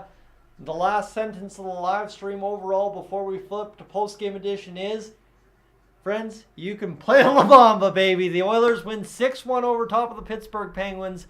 A convincing effort for the Edmonton Oilers that gets the job done. And the scoreboard ends up 6-1 for the Edmonton Oilers. That is correct. We will see the Oilers salute the fans at center ice. Friends, let's get to the post-game edition, shall we? It's been a long night. It's been a long day. You see the bags under my eyes. Let's get to bed. Hey friends, this is Dolynny TV. The Edmonton Oilers take home a convincing 6-1 victory against the Pittsburgh Penguins this evening. One game, another one won. As you know what, it's a 4-game win streak yet again for the Edmonton Oilers. Another solid effort and a victory that was much needed to keep climbing the standings, right? We beat Vegas. We did the impossible. We've got a home ice position in the playoffs at current. Well, now we're just crawling in behind those Vancouver Canucks and keeping going now with 76 points on the season. The Edmonton Oilers trying their best to get up the standings and get this job done. It was a night where, well, Zach Hyman scores his 27th 2-goal game. Ryan McLoud, Cody CeCe contribute as well. The Oilers go along the ride to Boston on Tuesday for what will be an important game against the Bruins. One that, again, will be interesting as it always is. 5 p.m. Mountain start. For those of you that are interested to know how the live streams will look on Tuesday, I will not have a live stream early on the game, but probably in the second, third period I'll be up and live for that one. But let's get to recapping this Edmonton Oilers game tonight, shall we? A game in which the Oilers came out and started on time, and thanks to that, dummied the Penguins start to finish. The Oilers looked young, fast, and hard-nosed to play against, and the Penguins, quite honestly, looked old and tired throughout this whole hockey game. There was a penalty shot that was missed wide by a great defensive effort by Brett Kulak on a breakaway to stave off what would have been probably a sure goal for Jansen Harkins. Gave him up the penalty shot and he missed it. Zach Hyman started the goal scoring tonight. Connor McDavid, Leon Draisaitl the assist. Perry got a goal 3 minutes into the second period to make it 2-0 from McLeod and Warren Foegele. Hyman from Draisaitl and Bouchard. Ryan McLeod from Kulak and Evander Kane. Cody CeCe from Warren Foegele and Brett Kulak. And then Connor McDavid from Leon Draisaitl and Matthias Ekholm. A big night for the point scorers on the back end for the Edmonton Oilers. The third line was absolutely explosive, and Evgeny Malkin scores the lone goal for the Pittsburgh Penguins. The Oilers just could not seem to quite get that shutout this evening. 38-24, the shots finished up. Hits were even at 33 apiece, but that was the nice part. The Edmonton Oilers were engaged throughout this hockey game, start to finish, a 60-minute effort. Towards the end there in a 60-minute effort, when you're up 6-1, it starts getting a little sloppy, but again, so what? You give up a goal when you're up 6. That's a 5-goal victory. That's still a blowout any way you look at it. Giveaways from both teams were quite rough. 13-11, the Oilers led that category, but overall, the Oilers do the job. The defensive pairings, though, I want to talk about this. Brett Kulak and Cody CeCe come through with an effective game together, right? Last time everything didn't go so well for them paired together, but it ended up going just dandy for the Oilers tonight. There were some beautiful goals for the Oilers, crashing the net, getting some goals, firing in the blue paint. You like to see it. And of course, firing pucks on 2-on-1. Sam Gagner got robbed by a post, just barely missed one off the post, off the arm of Nedeljkovic, who had to hang tough for all 6 goals against tonight. But the Edmonton Oilers, friends, do just everything right this evening to win a hockey game against the Pittsburgh Penguins, and it's a fantastic game all told that sees us go out there and win 6-1. I'm pretty happy with this effort. Calvin Pickard, he is my final thought tonight. Another reason he shows tonight why we don't have to make a goaltending move, why Mr. Ken Holland will not make a goaltending move with Olivier Rodrigue and Jack Campbell on the farm system squad down in Bakersfield. Well, friends, things are looking good in the crease lately again for the Oilers. I know inconsistency is everyone's concern. I'm not too worried about that, especially when you watch Calvin Pickard and Stuart Skinner on a back-to-back this weekend, dumbing the opposing teams the way they did for only 1 goal against each. The goals against go down again, right? You think about this now, the Oilers have played 59 games this season, and you have 172 goals against. Well, guess what? It's 2.92 goals against. That's pretty fantastic, all told, for the Edmonton Oilers. Friends, have a great night. Thanks for tuning in this evening. If you are heading out, please consider hitting that subscribe button. And with that, I'll let you go. It's Monday morning tomorrow. We all got to get up early and get to work. I'll catch you in the next one. And for those of you friends still watching on the post-game edition here on the live stream, thanks so much for being aboard. It is trade deadline week, Jack. That much is for sure. Thank you to everybody for hanging out this evening. We will catch you a little later on. And thank you again for just an incredible live stream. The Oilers do the job this evening. And I will catch you tomorrow afternoon when we talk a little bit more